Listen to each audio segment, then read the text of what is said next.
bringing us the praise and glory to God by singing the beautiful songs. ಸುಂದರವಾದ ಹಾಡುಗಳ ಮೂಲಕವಾಗಿ ಗಾನದ ವೃಂದದವರು ದೇವರನ್ನು ಮಹಿಮೆಪಡಿಸಲಿಕ್ಕಾಗಿ It's a great to sing from different languages and praise God this evening and thank each one as they were preparing for many days for these days for of singing. ಬೇರೆ ಬೇರೆ ಭಾಷೆಗಳಲ್ಲಿ ಈ ರೀತಿಯಾಗಿ ಹಾಡುಗಳ ಮೂಲಕವಾಗಿ ದೇವರನ್ನು ಮಹಿಮೆಪಡಿಸುವಂಥದ್ದು ಅದು ಸಂತೋಷಕರವಾಗಿದೆ. ಇದಕ್ಕೋಸ್ಕರ ಅವರು ಅನೇಕ ತಿಂಗಳಿಂದ ಅವರು ಅದರ ಸಿದ್ಧತೆಯನ್ನು ಮಾಡಿದರು. Now once again we welcome all of you in the name of our Lord and Savior Jesus Christ. ಮತ್ತೊಂದು ಆವೃತ್ತಿ ಸೇರಿ ಬಂದಿದ್ದ ಎಲ್ಲ ಪ್ರಿಯರನ್ನ ಕರ್ತನಾದ ಯೇಸು ಕ್ರಿಸ್ತನ ಮೊದಲ ನಾಮದಲ್ಲಿ ನಿಮ್ಮೆಲ್ಲರನ್ನ ನಾವು ಸ್ವಾಗತವನ್ನು ಬಯಸ್ತೇವೆ. By accepting our invitation, many believers from other assemblies are here. Happy to welcome you. ನಮ್ಮ ಆಹ್ವಾನವನ್ನು ಸ್ವೀಕರಿಸಿ ಬೇರೆ ಬೇರೆ ಸಭೆಗಳಿಂದ ವಿಶ್ವಾಸಗಳು ನಮ್ಮ ಸೇರಿದ್ದೀರಿ. ನಿಮ್ಮೆಲ್ಲರಿಗೂ ವಂದನೆಗಳು. This is the first session of our special day or 3-day special meeting. ವಿಶೇಷ ಕೂಟದ ಈ 3 ದಿನಗಳ ಸರಣಿಯಲ್ಲಿ ಮೊದಲನೇ ದಿನದ ಒಂದು ಸರಣಿ ಇದು ಆಗಿರುವುದಾಗಿದೆ. It's time for introduction our speaker Jim Matthew. ಈ ಒಂದು ಸಮಯ ದೇವರ ಸೇವಕರು ಒಂದು ಸಂದೇಶಕರನ್ನ ಒಂದು ಪರಿಚಯಿಸಿಕೊಡುವಂತಹ ಒಂದು ಸುಂದರವಾದ ಸಮಯವಾಗಿದೆ. God's servant Jim Matthew was serving the Lord in Pastor Chhattisgarh. ಪ್ರಿಯ ದೇವರ ಸೇವಕರು ಅವರು ಛತ್ತೀಸ್ಗಢದ ಒಂದು ಆಸ್ಕರ್ ಎಂಬುದಾಗಿ ಆ ಒಂದು ಸ್ಥಳದಲ್ಲಿ ಅವರು ಕರ್ತನ ಸೇವೆಯಲ್ಲಿ ನಿರತರಾಗಿದ್ದಾರೆ. God was helping him in many ways in difficult places to evangelize God's word. ದೇವರ ಸೇವಕರನ್ನ ದೇವರು ತಾನೇ ಕಷ್ಟಕರವಾದಂತಹ ಆ ಒಂದು ಸ್ಥಳದಲ್ಲಿ ಕರ್ತನ ಸೇವೆಯಲ್ಲಿ ಅವರು ನಿಂತಿದ್ದಾರೆ. God is using him in evangelism and church plant and discipleship. ಪ್ರಿಯ ದೇವರ ಸೇವಕರು ಅಲ್ಲಿ ಆ ಒಂದು ಸಭೆಯನ್ನು ಸ್ಥಾಪಿಸಿ ಅಲ್ಲಿ ಅವರು ಕರ್ತನ ಸೇವೆಯಲ್ಲಿದ್ದು ಮತ್ತು ವಿಶೇಷವಾಗಿ ಆ ಒಂದು ಶಿಷ್ಯತ್ವದಲ್ಲಿ ಅವರು ಆ ಒಂದು ಪರಿಣತಿಯನ್ನು ಅವರು ಬೆಳೆಸುವಂತವರಾಗಿದ್ದಾರೆ. God is using him mightily in different places, sharing God's word to strengthen the assemblies and many young ones and dear believers. ದೇವರು ತಾನೇ ಅವರನ್ನು ಬೇರೆ ಬೇರೆ ಸ್ಥಳಗಳಲ್ಲಿ ಬೇರೆ ಬೇರೆ ಸಭೆಗಳಲ್ಲಿ ಆ ಒಂದು ಸಭಿಕರನ್ನ ಬಲಪಡಿಸುವುದಕ್ಕಾಗಿ ದೇವರು ತಾನೇ ಉಪಯುಕ್ತ ಸಾಧನವಾಗಿ ಅವರನ್ನು ಉಪಯೋಗಿಸ್ತಾ ಬರ್ತಾ ಇದ್ದಾರೆ. God is blessed with wife Priscilla and 4 children. ಸಹೋದರಿಗೆ ಪ್ರಿಸ್ಕಿಲ್ಲಾ ಎಂಬುದಾಗಿ ಅವರ ಪತ್ನಿ ಉಂಟು. ಆಶೀರ್ವಾದದಾಯಕವಾಗಿ ಅವರಿಗೆ 3 ಮಕ್ಕಳನ್ನು ದೇವರು ಅವರಿಗೆ ಕಳಿಸಿಕೊಟ್ಟಿದ್ದಾನೆ. Children Joshua, Jemima, Jordan and Jethro. ಅವರ ಮಕ್ಕಳ ಹೆಸರು ಹೀಗಾಗುವುದು ಜೋವಾಶ್ ಎಂಬುದಾಗಿ ಮತ್ತು ಜೆಮಿಮಾ ಜೋರ್ಡನ್ ಮತ್ತು ಇನ್ನೊಬ್ಬರು ಜೋತ್ರೋ ಎಂಬುದಾಗಿ ಅವರ ಮಕ್ಕಳ ಹೆಸರು. And also elderly mother is staying with them and continue to remember them as they are ministering God's word in this difficult place. May God use him mightily for his glory. ಅವರ ತಾಯಿಯವರು ಕೂಡ ಅವರೊಂದಿಗೆ ಇದ್ದು ಕಷ್ಟಕರವಾದಂತಹ ಒಂದು ಸ್ಥಳದಲ್ಲಿ ಕರ್ತನ ಸೇವೆಯಲ್ಲಿ ನಿರತರಾಗಿರುವಾಗ ನಾವು ಅವರಿಗಾಗಿ ನಾವು ಪ್ರಾರ್ಥನೆ ಮಾಡ್ಕೊಳ್ಳೋಣ. Brother will be sharing God's word during this 3 days of special meeting. ಇವತ್ತು 3 ದಿನಗಳ ವಿಶೇಷ ಕೂಟದಲ್ಲಿ ಪ್ರಿಯ ಸಹೋದರ ಸೇವಕರು ಅವರು ನಮ್ಮೊಟ್ಟಿಗೆ ಮಾತನಾಡ್ತಾ ಇದ್ದಾರೆ. Continue to pray as Brother shared. It will be profitable for us and for the assembly and for those who hear God's word. ದೇವರ ವಾಕ್ಯವನ್ನು ಕೇಳುವಂತವರು ಮತ್ತು ಸಭೆಗೂ ಅದು ಉಪಯುಕ್ತವಾಗಿ ಪ್ರಯೋಜನಕಾರಿಯಾಗಿ ಇರಲೆಂಬುದಾಗಿ ನಾವು ಪ್ರಾರ್ಥನೆಯನ್ನು ನಡೆಸಿಕೊಳ್ಳೋಣ. We'll be hearing God's word from dear brother and I request Brother Suresh to translate the message to Kannada. ದೇವರ ಸೇವಕರ ಮುಖಾಂತರವಾಗಿ ನಾವು ಈ ದಿನ ದೇವರ ವಾಕ್ಯವನ್ನು ಕೇಳುತ್ತಿರುವಾಗ ಸಹೋದರು ಸುರೇಶ್ ಅವರು ಅದನ್ನು ಕನ್ನಡಕ್ಕೆ ತರ್ಜುಮೆ ಮಾಡಬೇಕಾಗಿ ನಾವು ಕೇಳಿಕೊಳ್ತೇವೆ. Before going to God's word, I request Uncle John Matthew from the Bethel Assembly to come forward and lead us in word of prayer. ನಾವು ದೇವರ ವಾಕ್ಯಕ್ಕೆ ಹೋಗೋದಕ್ಕಿಂತ ಮುಂಚಿತವಾಗಿ ಬೆಥೆಲ್ ಸಭೆಯ ಅಂಕಲ್ ಜಾನ್ ಮಾಥ್ಯೂ ಅವರು ಮುಂದೆ ಬಂದು ಪ್ರಾರ್ಥನೆಯನ್ನು ನಡೆಸಬೇಕಾಗಿ ನಾವು ಕೇಳಿಕೊಳ್ತೇವೆ. After the prayer, we will be going for God's word. ಪ್ರಾರ್ಥನೆ ಆದ ನಂತರ ನಾವು ದೇವರ ವಾಕ್ಯಕ್ಕೆ ನಾವು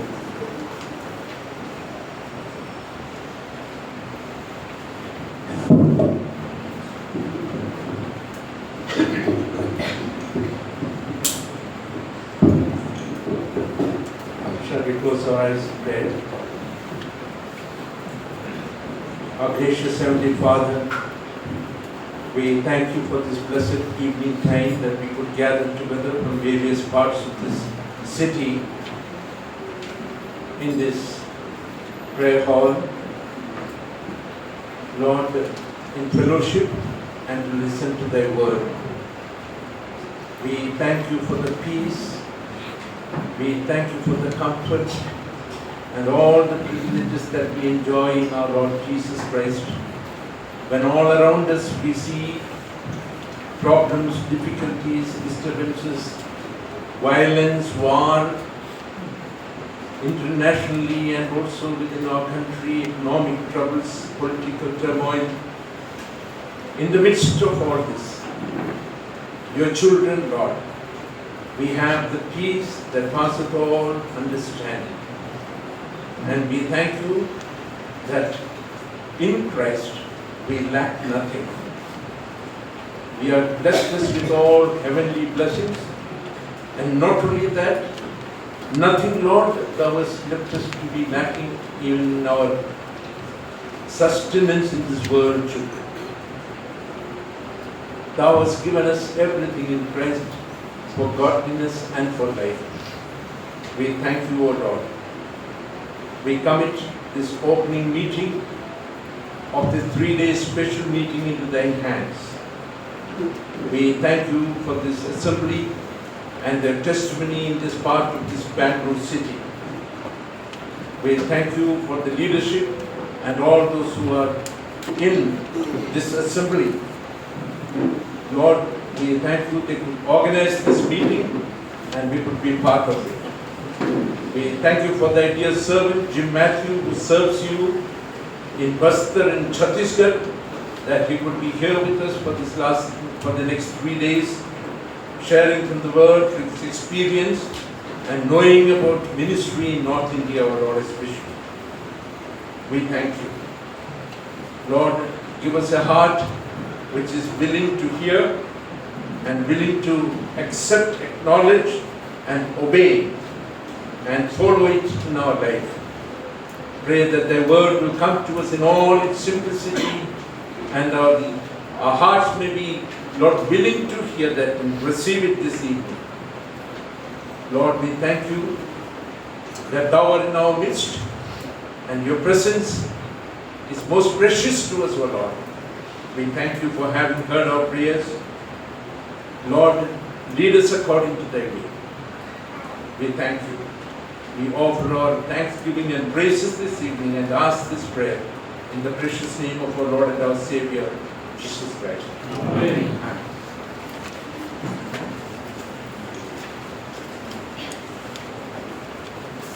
I bring greetings to you all in the name of our matchless Savior, Jesus Christ. ಸರಿ ಸಾಟಿಲ್ಲದ ಕರ್ತನಾದ ಯೇಸು ಕ್ರಿಸ್ತನ ನಾಮದಲ್ಲಿ ನಿಮ್ಮೆಲ್ಲರಿಗೂ ನನ್ನ ಶುಭಾಶಯಗಳನ್ನು ತಿಳಿಸುತ್ತೇನೆ. What a joy to be with you all this evening. ಈ ಸಂಜೆ ವೇಳೆಯಲ್ಲಿ ನಿಮ್ಮ ಮಧ್ಯದಲ್ಲಿರುವುದು ಎಂಥ ಒಂದು ಸಂತೋಷವಾಗಿದೆ. And I'm sure you don't know me.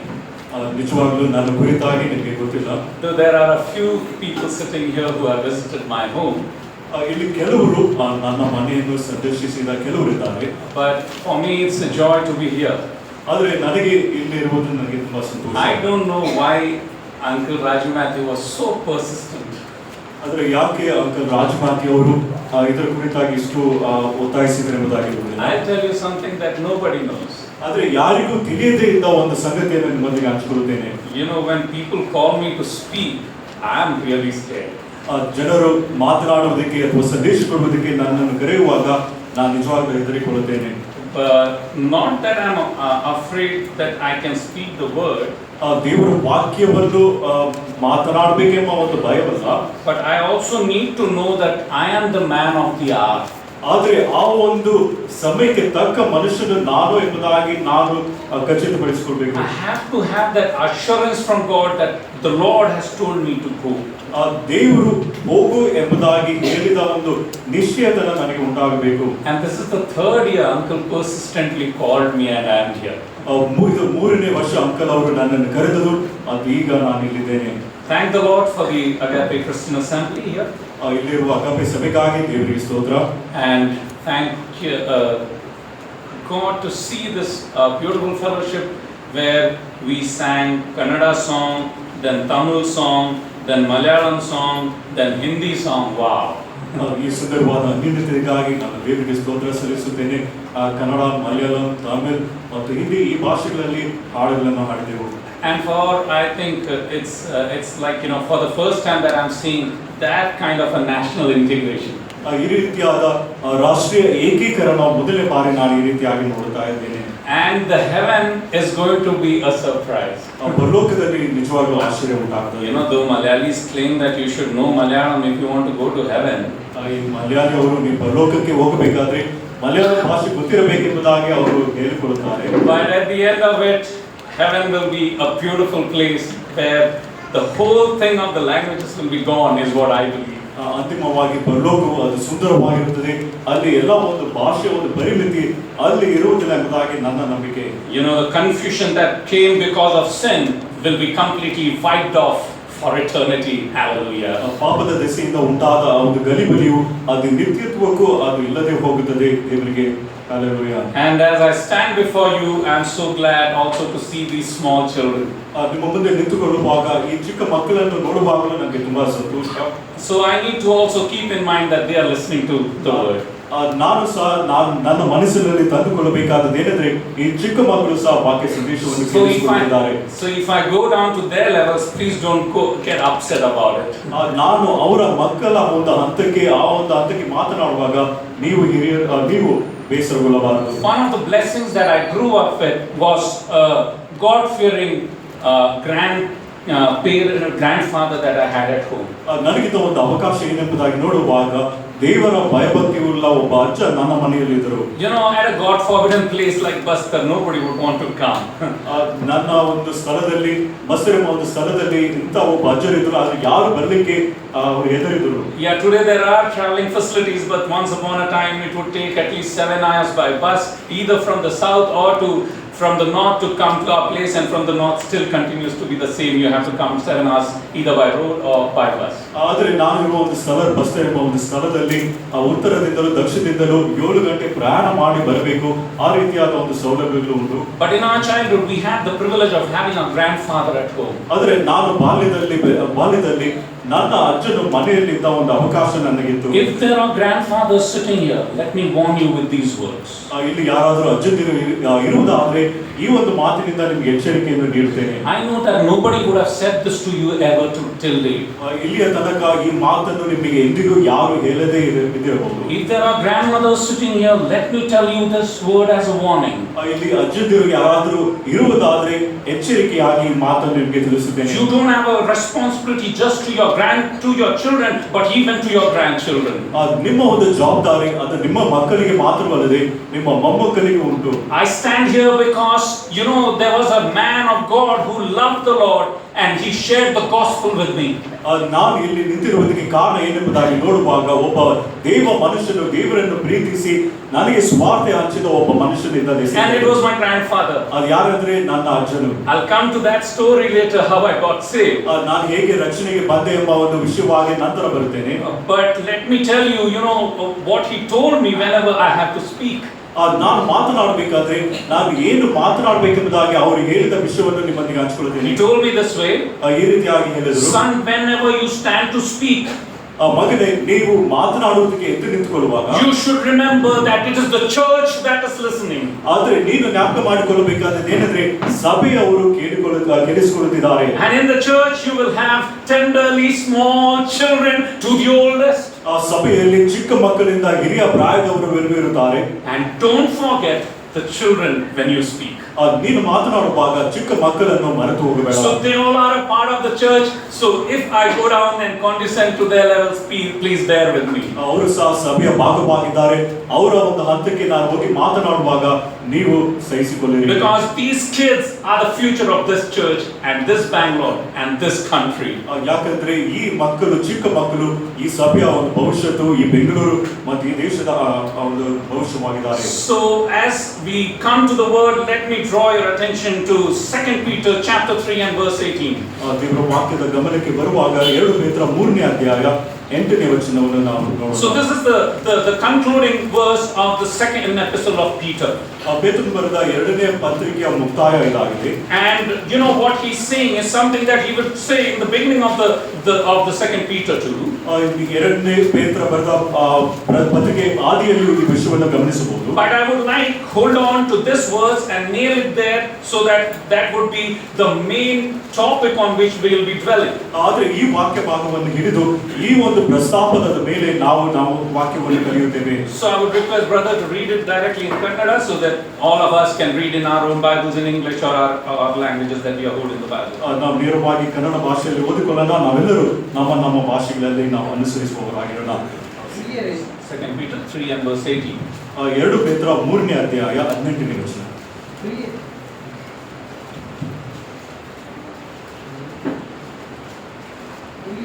ಕರ್ತನ ಎಣಿಕೆಯಲ್ಲಿ ಒಂದು ದಿನವು 1000 ವರ್ಷಗಳಂತೆಯೂ 1000 ವರ್ಷಗಳು. 2 ಪೇತ್ರ 3ನೇ ಅಧ್ಯಾಯ 18ನೇ ವಚನ. 2 Peter ನೀವು ಕೃಪೆಯಲ್ಲಿಯೂ ನಮ್ಮ ಕರ್ತನು ರಕ್ಷಕನೂ ಆಗಿರುವ ಯೇಸು ಕ್ರಿಸ್ತನ ವಿಷಯವಾದ ಜ್ಞಾನದಲ್ಲಿಯೂ ಅಭಿವೃದ್ಧಿಯನ್ನು ಹೊಂದುತ್ತಾ ಇರಿ. ಆತನಿಗೆ ಈಗಲೂ ಸದಾಕಾಲವೂ ಸ್ತೋತ್ರ. Amen. So as he's concluding this, ಪೇತ್ರನು ಈ ಪತ್ರವನ್ನು ಮುಕ್ತಾಯ ಮಾಡಿದಾಗ, so why I want to read this verses, ಯಾಕೆ ಈ ವಚನ ಓದಬೇಕೆಂಬುದಾಗಿ ಬಯಸಿದೆ. this is not how you start a study, ಈ ಒಂದು ಅಧ್ಯಯನವನ್ನು ನೀವು ಈ ರೀತಿಯಾಗಿ ಪ್ರಾರಂಭ ಮಾಡೋದಿಲ್ಲ. because this is becoming the conclusion. ಯಾಕೆಂದ್ರೆ ಇದು ಮುಕ್ತಾಯವಾಗಿದೆ. But you know the whole reason behind writing 1 Peter and 2 Peter, ಆದರೆ ಪೇತ್ರನು ಬರೆದ ಮೊದಲನೇ ಪತ್ರಿಕೆ ಎರಡನೇ ಪತ್ರಿಕೆಯನ್ನು ಬರೆದಕ್ಕೆ ಉದ್ದೇಶ ಏನೆಂಬುದಾಗಿ is ನೋಡಬಹುದು. what we see in this verse. ಈ ವಚನದಲ್ಲಿ ಆ ಉದ್ದೇಶವನ್ನು ನೋಡಬಹುದು. It is rather you must grow in the grace and knowledge of our Lord and Savior Jesus Christ. ನೀವು ಕೃಪೆಯಲ್ಲಿಯೂ ನಮ್ಮ ಕರ್ತನು ರಕ್ಷಕನೂ ಆಗಿರುವ ಯೇಸು ಕ್ರಿಸ್ತನ ವಿಷಯವಾದ ಜ್ಞಾನದಲ್ಲಿಯೂ ಅಭಿವೃದ್ಧಿಯನ್ನು ಹೊಂದುತ್ತಾ ಇರಿ. All glory to him both now and forever. Amen. ಆತನಿಗೆ ಈಗಲೂ ಸದಾ ಕಾಲವೂ ಸ್ತೋತ್ರ. Amen. So Peter is saying that the whole matter for which he has written 1st and 2nd Peter is, as he's concluding, he wants to tell us the dynamics of a growing church. ಒಂದು ಬೆಳೆಯುವ ಒಂದು ಸಭೆಯ ಒಂದು ವಿಷಯ ಏನೆಂಬುದಾಗಿ ಮೊದಲ ಪೇತ್ರ ಎರಡನೇ ಪೇತ್ರದಲ್ಲಿ ಆತನು ತಿಳಿಸುತ್ತಿದ್ದಾನೆ. So in these 2 days that we have, these 3 days that we have, we'll be looking at the dynamics of a growing church. ಈ 3 ದಿನಗಳಲ್ಲಿ ಬೆಳೆಯುವ ಒಂದು ಸಭೆಯ ಒಂದು ವಿಷಯದ ಕುರಿತಾಗಿ ನಾವು ಕಲಿಯಲಿದ್ದೇವೆ. You know, as I was sitting before the Lord, what am I going to speak in Agape? ದೇವರ ವಾಕ್ಯದ ಮುಂದೆ ನಾವು ಕುಳಿತಿರುವಾಗ ಅಗಾಪೆ ಸಭೆಯಲ್ಲಿ ದೇವರೇ ನಾನು ಏನು ಮಾತನಾಡಬೇಕು? And the Lord very heavily put these words into my heart. ಆದರೆ ದೇವರು ತಾನೇ ಈ ಮಾತುಗಳನ್ನು ನನ್ನ ಹೃದಯದಲ್ಲಿ ಇಟ್ಟನು. You know, grow in the grace and knowledge of our Lord and Savior Jesus Christ. ನಮ್ಮ ಕರ್ತನು ರಕ್ಷಕನೂ ಆಗಿರುವ ಯೇಸು ಕ್ರಿಸ್ತನ ವಿಷಯವಾದ ಜ್ಞಾನದಲ್ಲಿ ಅಭಿವೃದ್ಧಿಯನ್ನು ಹೊಂದುತ್ತಾ ಇರಿ. We need to remember that as we start, we will be going back to chapter 1 of 1 Peter now. ಈಗ ನಾವು ಪೇತ್ರನ ಬರೆದ ಮೊದಲನೇ ಪತ್ರಿಕೆ 1ನೇ ಅಧ್ಯಾಯಕ್ಕೆ ಹೋಗುತ್ತೇವೆ. And of course, we will be going through verses 1 to verse 9. 1ರಿಂದ 9ನೇ ವಚನ ತನಕ ನಾವು ಕಲಿಯಲಿದ್ದೇವೆ. Chapter 1 verses 1 to and verse 9. I would like us to read through those verses. 1ನೇ ಅಧ್ಯಾಯ 1ರಿಂದ 9ನೇ ವಚನ ತನಕ ಆ ವಾಕ್ಯ ಭಾಗಗಳನ್ನು ನಾವು ಓದಿಕೊಳ್ಳೋಣ. 1 Peter chapter 1 verses 1 to 9. ಯೇಸು ಕ್ರಿಸ್ತನ ಅಪೊಸ್ತಲನಾದ ಪೇತ್ರನು ಪೊಂತ, ಗಲಾತ್ಯ, ಕಪ್ಪುದೋಕ್ಷ, ಆಸಿಯ, ಬಿಥುನಿಯ ಎಂಬ ಸೀಮೆಗಳಲ್ಲಿ ಚದುರಿರುವಂತಹ ಪ್ರವಾಸಿಗಳಾದ ದೇವಜನರಿಗೆ, ಅಂದರೆ ಪವಿತ್ರಾತ್ಮರಿಂದ ಪ್ರತಿಷ್ಠಿಸಲ್ಪಟ್ಟವರಾಗಿ ದೇವರಿಗೆ ವಿಧೇಯರಾಗುವುದಕ್ಕೂ ಯೇಸು ಕ್ರಿಸ್ತನ ರಕ್ತದಿಂದ ಮೋಕ್ಷಿತರಾಗುವುದಕ್ಕೂ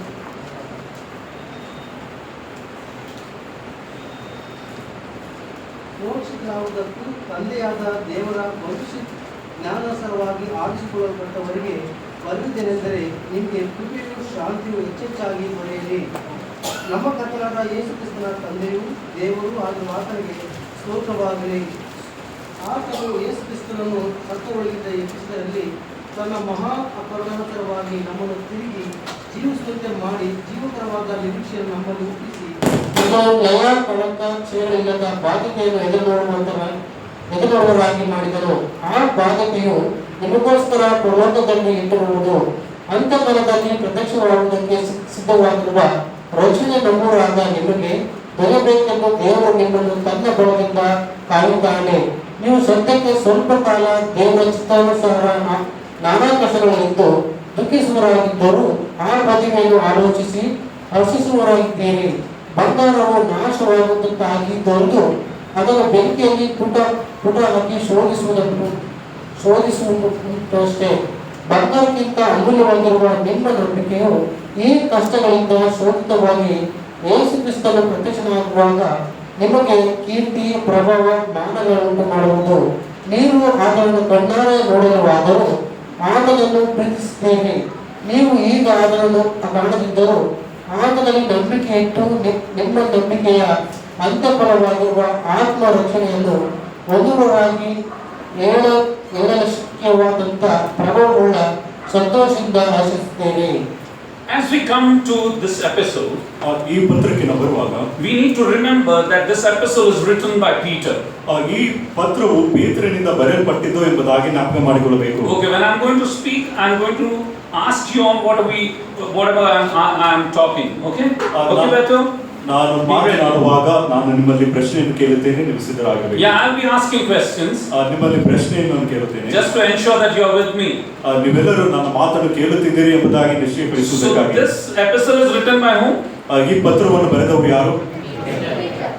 First Peter or Second Peter? ಮೊದಲನೇ ಪತ್ರಿಕೆ, ಎರಡನೇ ಪತ್ರಿಕೆ.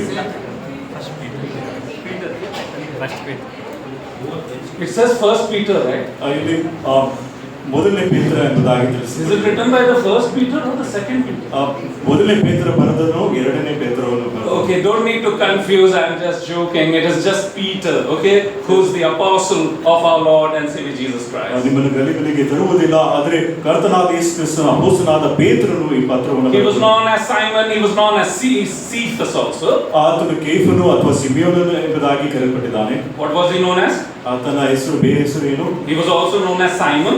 ಆತನ ಸಿಮೋನನ್ ಎಂಬುದಾಗಿ He ಕರೆಯಲ್ಪಟ್ಟಿದ್ದಾನೆ. was also known as Cephas. ಕೇಫನ್ ಎಂಬುದಾಗಿಯೂ ಕರೆಯಲ್ಪಟ್ಟಿದ್ದಾನೆ. Okay, so he had many names. ಅವನಿಗೆ ಅನೇಕ ಹೆಸರುಗಳಿದ್ದವು. And that is the man who's writing this epistle. ಈ ಒಬ್ಬ ಮನುಷ್ಯನು ಈ ಪತ್ರವನ್ನು ಬರೆದನು. And he's writing to whom? ಯಾರಿಗೆ ಬರೆದನು? I am writing to God's chosen people is what is written. ಇಲ್ಲಿ ದೇವರು ಆರಿಸಿಕೊಂಡ ಜನರಿಗೆ ಬರೆಯುತ್ತಿದ್ದಾನೆ. Yeah, chosen people, people who are God's people. ದೇವರು ಆದುಕೊಂಡ ಜನರು ಅಥವಾ ದೇವ ಜನರಿಗೆ ಬರೆಯುತ್ತಿದ್ದಾನೆ. You know, and then it says that who are living as foreigners. ಮತ್ತು ಅವರು ಪ್ರವಾಸಿಗಳಾಗಿ ಅಥವಾ ಅನ್ಯ ದೇಶದ ಪ್ರವಾಸಿಗಳಾಗಿ So ಜೀವಿಸುತ್ತಿದ್ದಾರೆ. when we are looking at this epistle, well, let us also be in that boat and remember that we all are foreigners. ನಾವು ಈ ಪತ್ರವನ್ನು ಕಲಿಯುವಾಗ ನಾವು ಸಹ ಅದೇ ಧ್ವನಿಯಲ್ಲಿದ್ದು ನಾವು ಸಹ ಒಂದು ಅನ್ಯ ಜನರಾಗಿ ನಾವು ತಿಳ್ಕೊಳ್ಳೋಣ. You know, Bible is a book of travels. ಸತ್ಯವೇದದಲ್ಲಿ ಪ್ರವಾಸಿಗಳ ಒಂದು ವಿಷಯ ಉಂಟು. What is the travel that we see? The first travel. ಮೊದಲನೇ ಪ್ರಯಾಣ ಏನಾಗಿದೆ? See, you have to talk loud, okay? I can't hear. ನೀವು ಜೋರಾಗಿ ಗಟ್ಟಿಯಾಗಿ ಮಾತನಾಡಬೇಕು.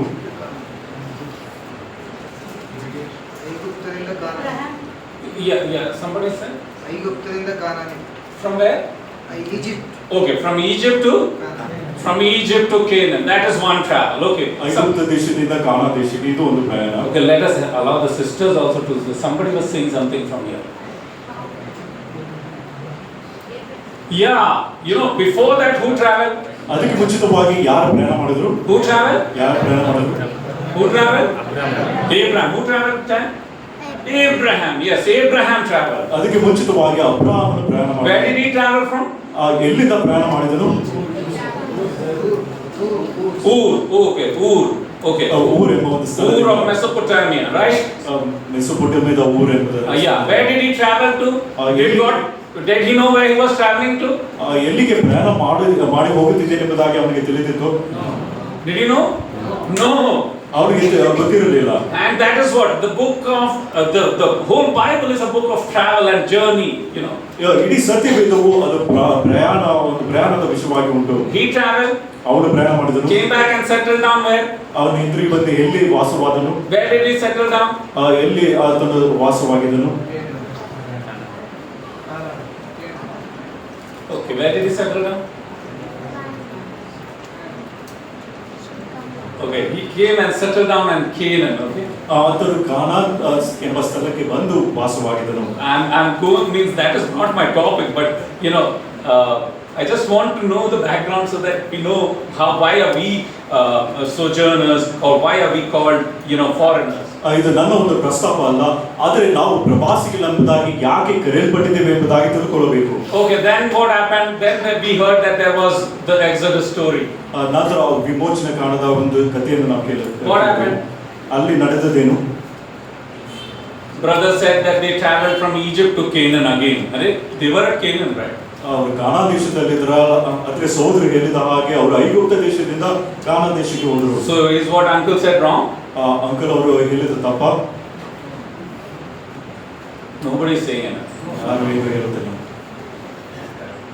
In the weddings they say no, so your silence, let me take it as your saying yes. ಈ ಮದುವೆಯಲ್ಲಿ ನಿಮ್ಮ ಮೌನವು ಅದು ಸರಿ ಎಂಬುದಾಗಿ ನಾನು ತೆಗೆದುಕೊಳ್ಳುತ್ತೇನೆ ಎಂಬುದಾಗಿ ಅವರು ಹೇಳುತ್ತಾರೆ.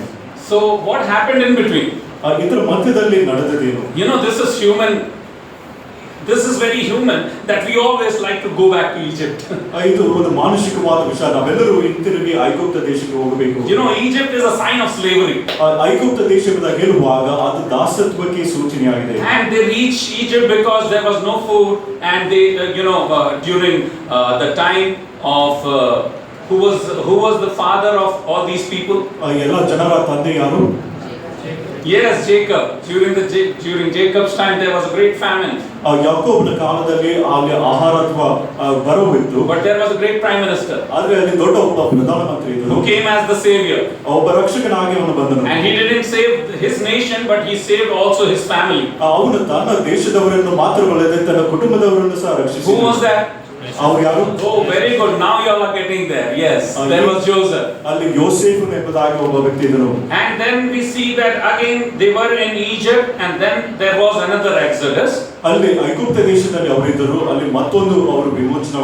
They had another leader. ಮತ್ತೊಬ್ಬ ನಾಯಕನ ಅವರಿದ್ದರು. What was the leader's name? ಆ ನಾಯಕನ ಹೆಸರು Who was kept in a small Moses. Yes, Moses. ಅವನು ಮೋಶೆ ಆಗಿದ್ದನು. Yeah, Moses was born. Moses grew up. Moses was the one who became, the leader who took them out of Egypt, then back again to Canaan.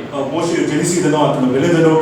ಮೋಶೆಯು ನಾಯಕನಾಗಿ ಅವರನ್ನು ಐಗುಪ್ತ ದೇಶದಿಂದ ಅವನು ಹೊರಗೆ ಕರೆತಂದನು. But did Moses reach Canaan? ಆದ್ರೆ ಮೋಶೆಯು ಕಾನಾನ್ ದೇಶವನ್ನು ಪ್ರವೇಶಿಸಿದನು.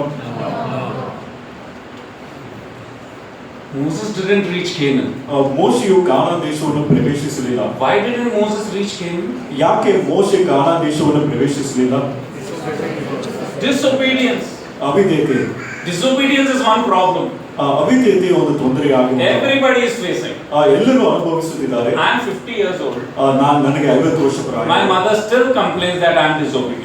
ನನ್ನ ತಾಯಿ ನೀನು ಇನ್ನೂ ಅವಿಧೇಯನಾಗಿದೆ ಎಂಬುದಾಗಿ ದೂರ ಹೇಳುತ್ತಿದ್ದಾರೆ. I complain that my wife is disobedient. ನನ್ನ ಪತ್ನಿ ಅವರು ಅವಿಧೇಯರಾಗುತ್ತಿದ್ದಾರೆ ಎಂಬುದಾಗಿ ನಾನು ದೂರ ಹೇಳುತ್ತಿದ್ದೇನೆ. My wife complains that our children are disobedient. ನನ್ನ ಪತ್ನಿ ನಮ್ಮ ಮಕ್ಕಳು ಅವಿಧೇಯರಾಗುತ್ತಿದ್ದಾರೆ ಎಂಬುದಾಗಿ Generation to generation disobedient. ಪ್ರತಿಯೊಂದು ಪೀಳಿಗೆಯು ಅವಿಧೇಯರಾಗುತ್ತಿದ್ದಾರೆ. And disobedience costed us our clothing in the Garden of Eden. Eden ತೋಟದಲ್ಲಿ ಅವಿಧೇಯತೆಯು ನಮ್ಮ ಒಂದು ವಸ್ತ್ರಕ್ಕೆ ಅದು ಕಾರಣವಾಯಿತು. And disobedience, does it sound like sin? ಅವಿಧೇಯತೆ ಅದು ಪಾಪವಾಗಿ ಕಾಣುವುದನ್ನು? No. Disobedience is sin. ಅವಿಧೇಯತ್ವ ಅದು ಪಾಪವಾಗಿದೆ. Oh no, bigger sins. No, you need to have bigger sins. Disobedience is not a sin. ಅವಿಧೇಯತೆ ಅದು ಪಾಪವಲ್ಲ, ಅದು ದೊಡ್ಡ ದೊಡ್ಡ ಪಾಪಗಳು ಇರಬೇಕು. But because of disobedience, Adam and Eve were put out of the garden. ಆದಾಮ ಅವನು ಅವಿಧೇಯತೆಯ ದೆಸೆಯಿಂದ ಒಂದು ತೋಟದಿಂದ ಹೊರಗೆ ಹಾಕಲ್ಪಟ್ಟರು. So I will come there very soon, but that time is going ahead. ನಾನು ಅಲ್ಲಿಗೆ ಬೇಗ ಬರ್ತೀನಿ ಅಂದ್ರೆ ನನ್ನ ಸಮಯ ಮುಗಿದು ಬರ್ತದೆ. So again we see that just how many times did Moses disobey? ಮೋಶೆ ಎಷ್ಟು ಬಾರಿ ಅವಿಧೇಯನಾದನು? How many times? ಎಷ್ಟು ಬಾರಿ? Oh, that should humble us.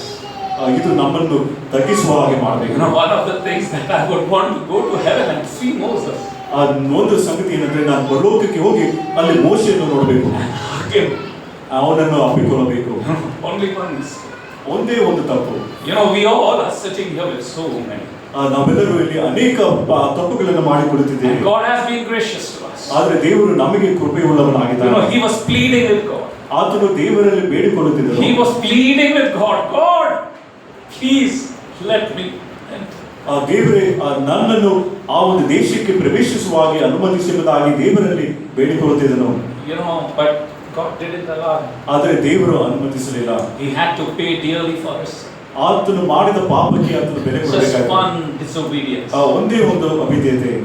I would have had so many excuses, no? ನಾನು ಅನೇಕ ನೆಪಗಳನ್ನು ಕೊಡಬಹುದು. Lord, these people don't agree to what I'm saying. ದೇವರೇ, ಈ ಜನರು ನಾನು ಹೇಳುವ ವಿಷಯಗಳಿಗೆ ಒಪ್ಪಿಕೊಳ್ಳುತ್ತಿಲ್ಲ. They don't see you as a big God. ನಿನ್ನನ್ನು ದೊಡ್ಡ ಒಂದು ಮಹಾದೇವರಾಗಿ ನೋಡಿ ಈ ಜನರು ನೋಡುತ್ತಿಲ್ಲ. And you commanded me to tell the rock.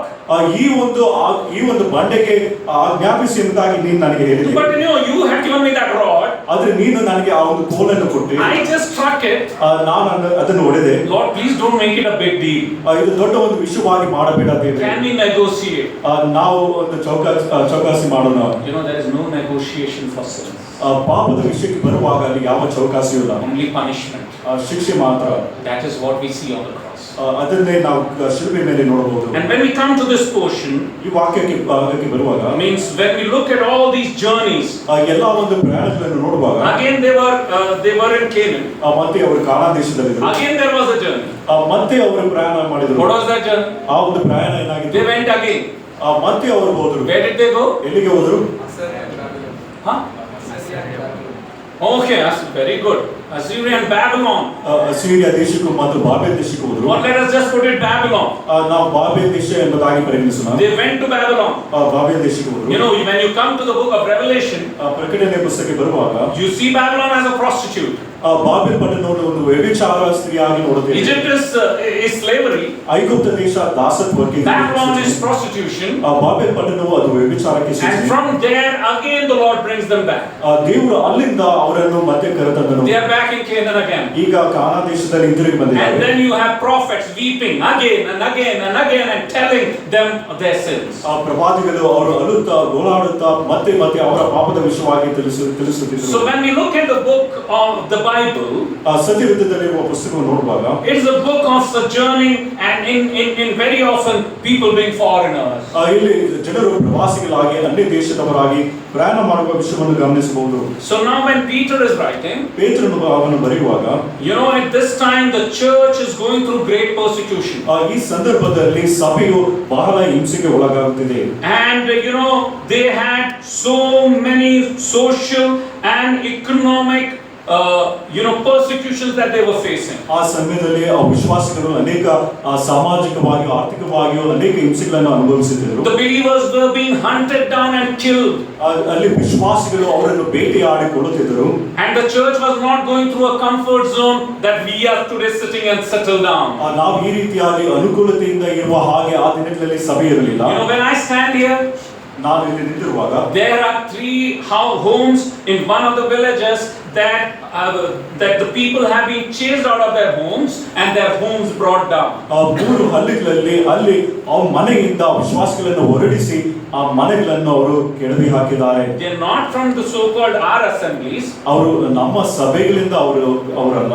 But they are from the Church of Christ. ಆದರೆ ಕ್ರಿಸ್ತನ ಸಭೆಯಿಂದ ಅವರು And they are going through this persecution. ಅವರು ಇಂಥ ಹಿಂಸೆಗೆ ಒಳಗಾಗುತ್ತಿದ್ದಾರೆ. And while Peter is writing, he is writing to this kind of people.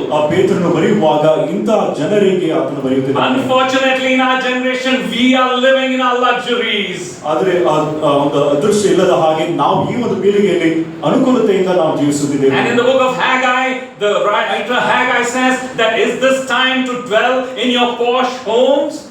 ಪುಸ್ತಕದಲ್ಲಿ ಈಗ ನಿಮ್ಮ ಮನೆಗಳಲ್ಲಿ ಈ ರೀತಿಯಾಗಿ ವಾಸವಾಗಿರುವುದಕ್ಕೆ ತಕ್ಕ ಸಮಯವೋ ಎಂಬುದಾಗಿ ಪ್ರಶ್ನೆ. Oh, please don't think that I'm talking not against your homes or having good houses.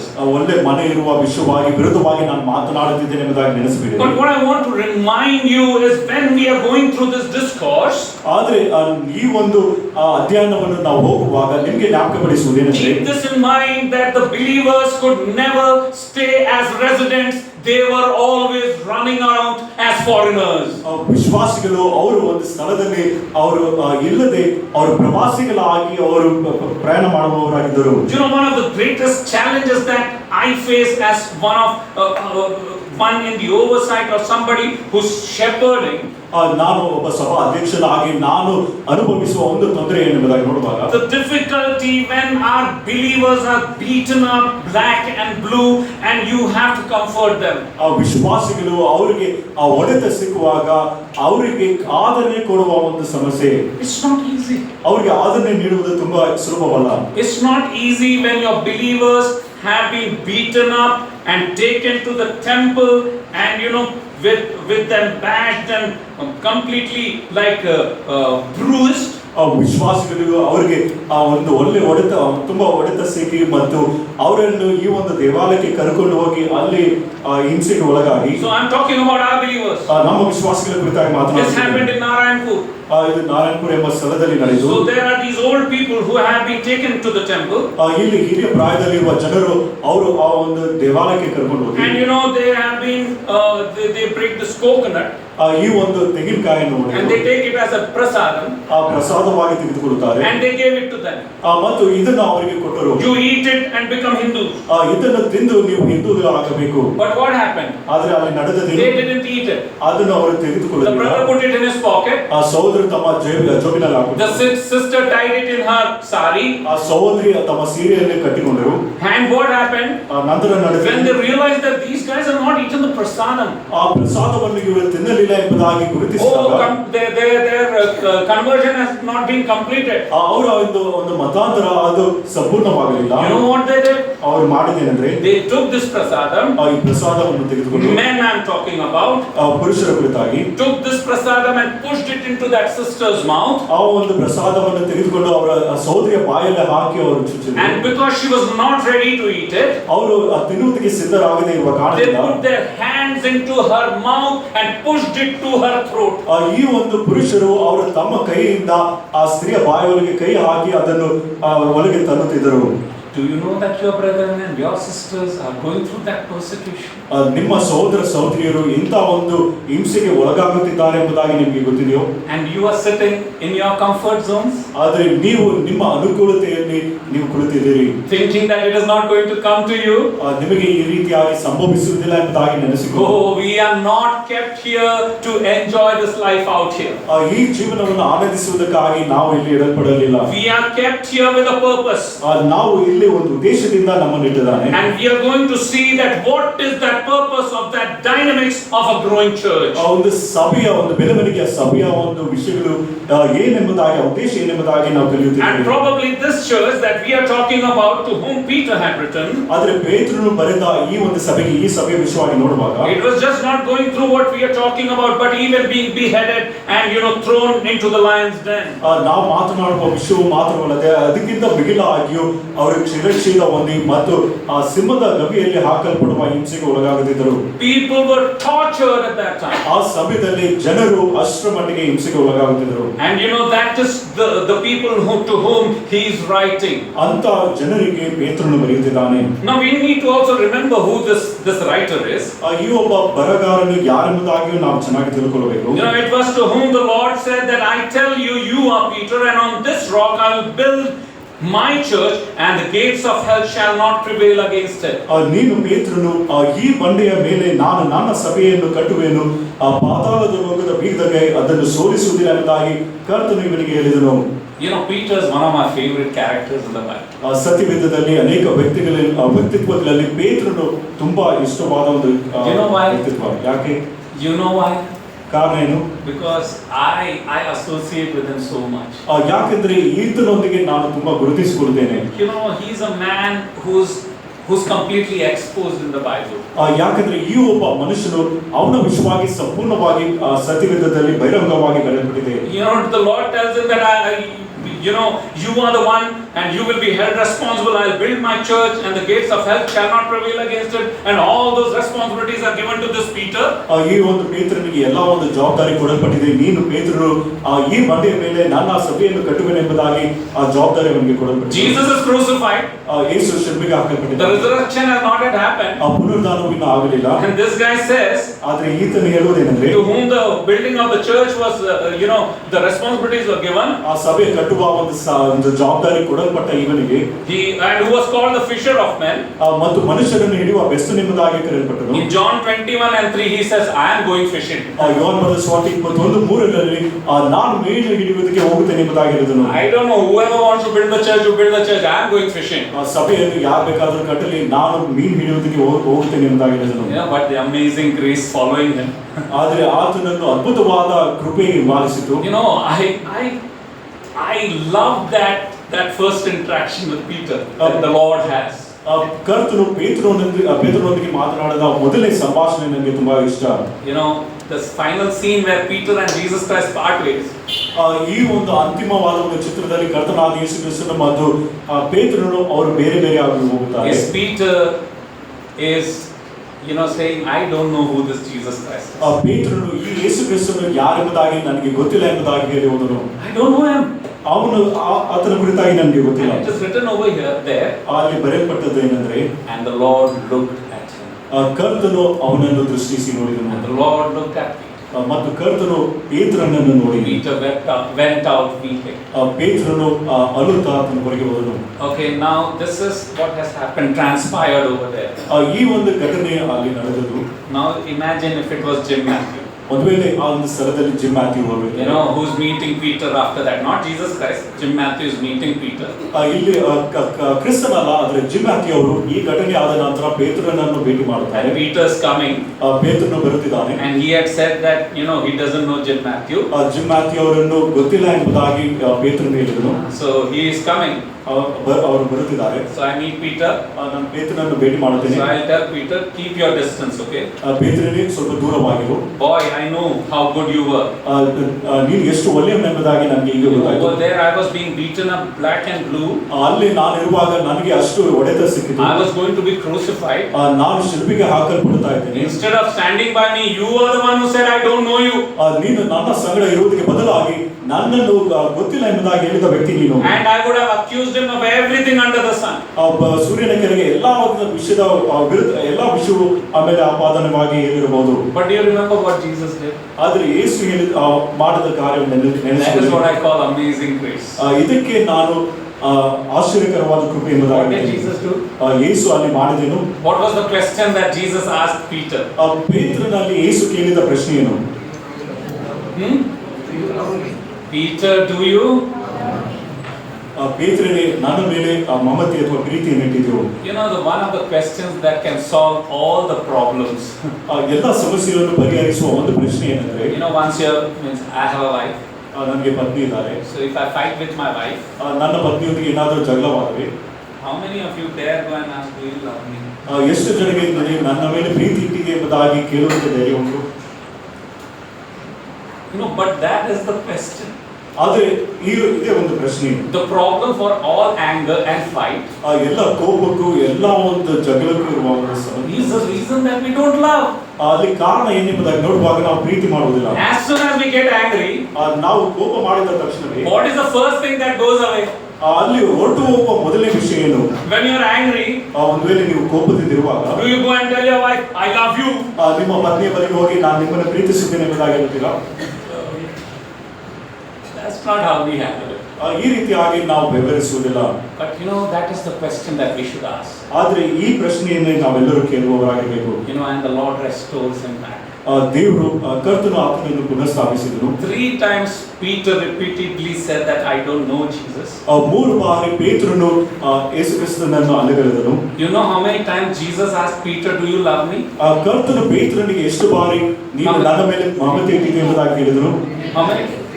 3 times. 3 ಬಾರಿ ಕೇಳಿದನು. Yeah, 3 times you rejected me.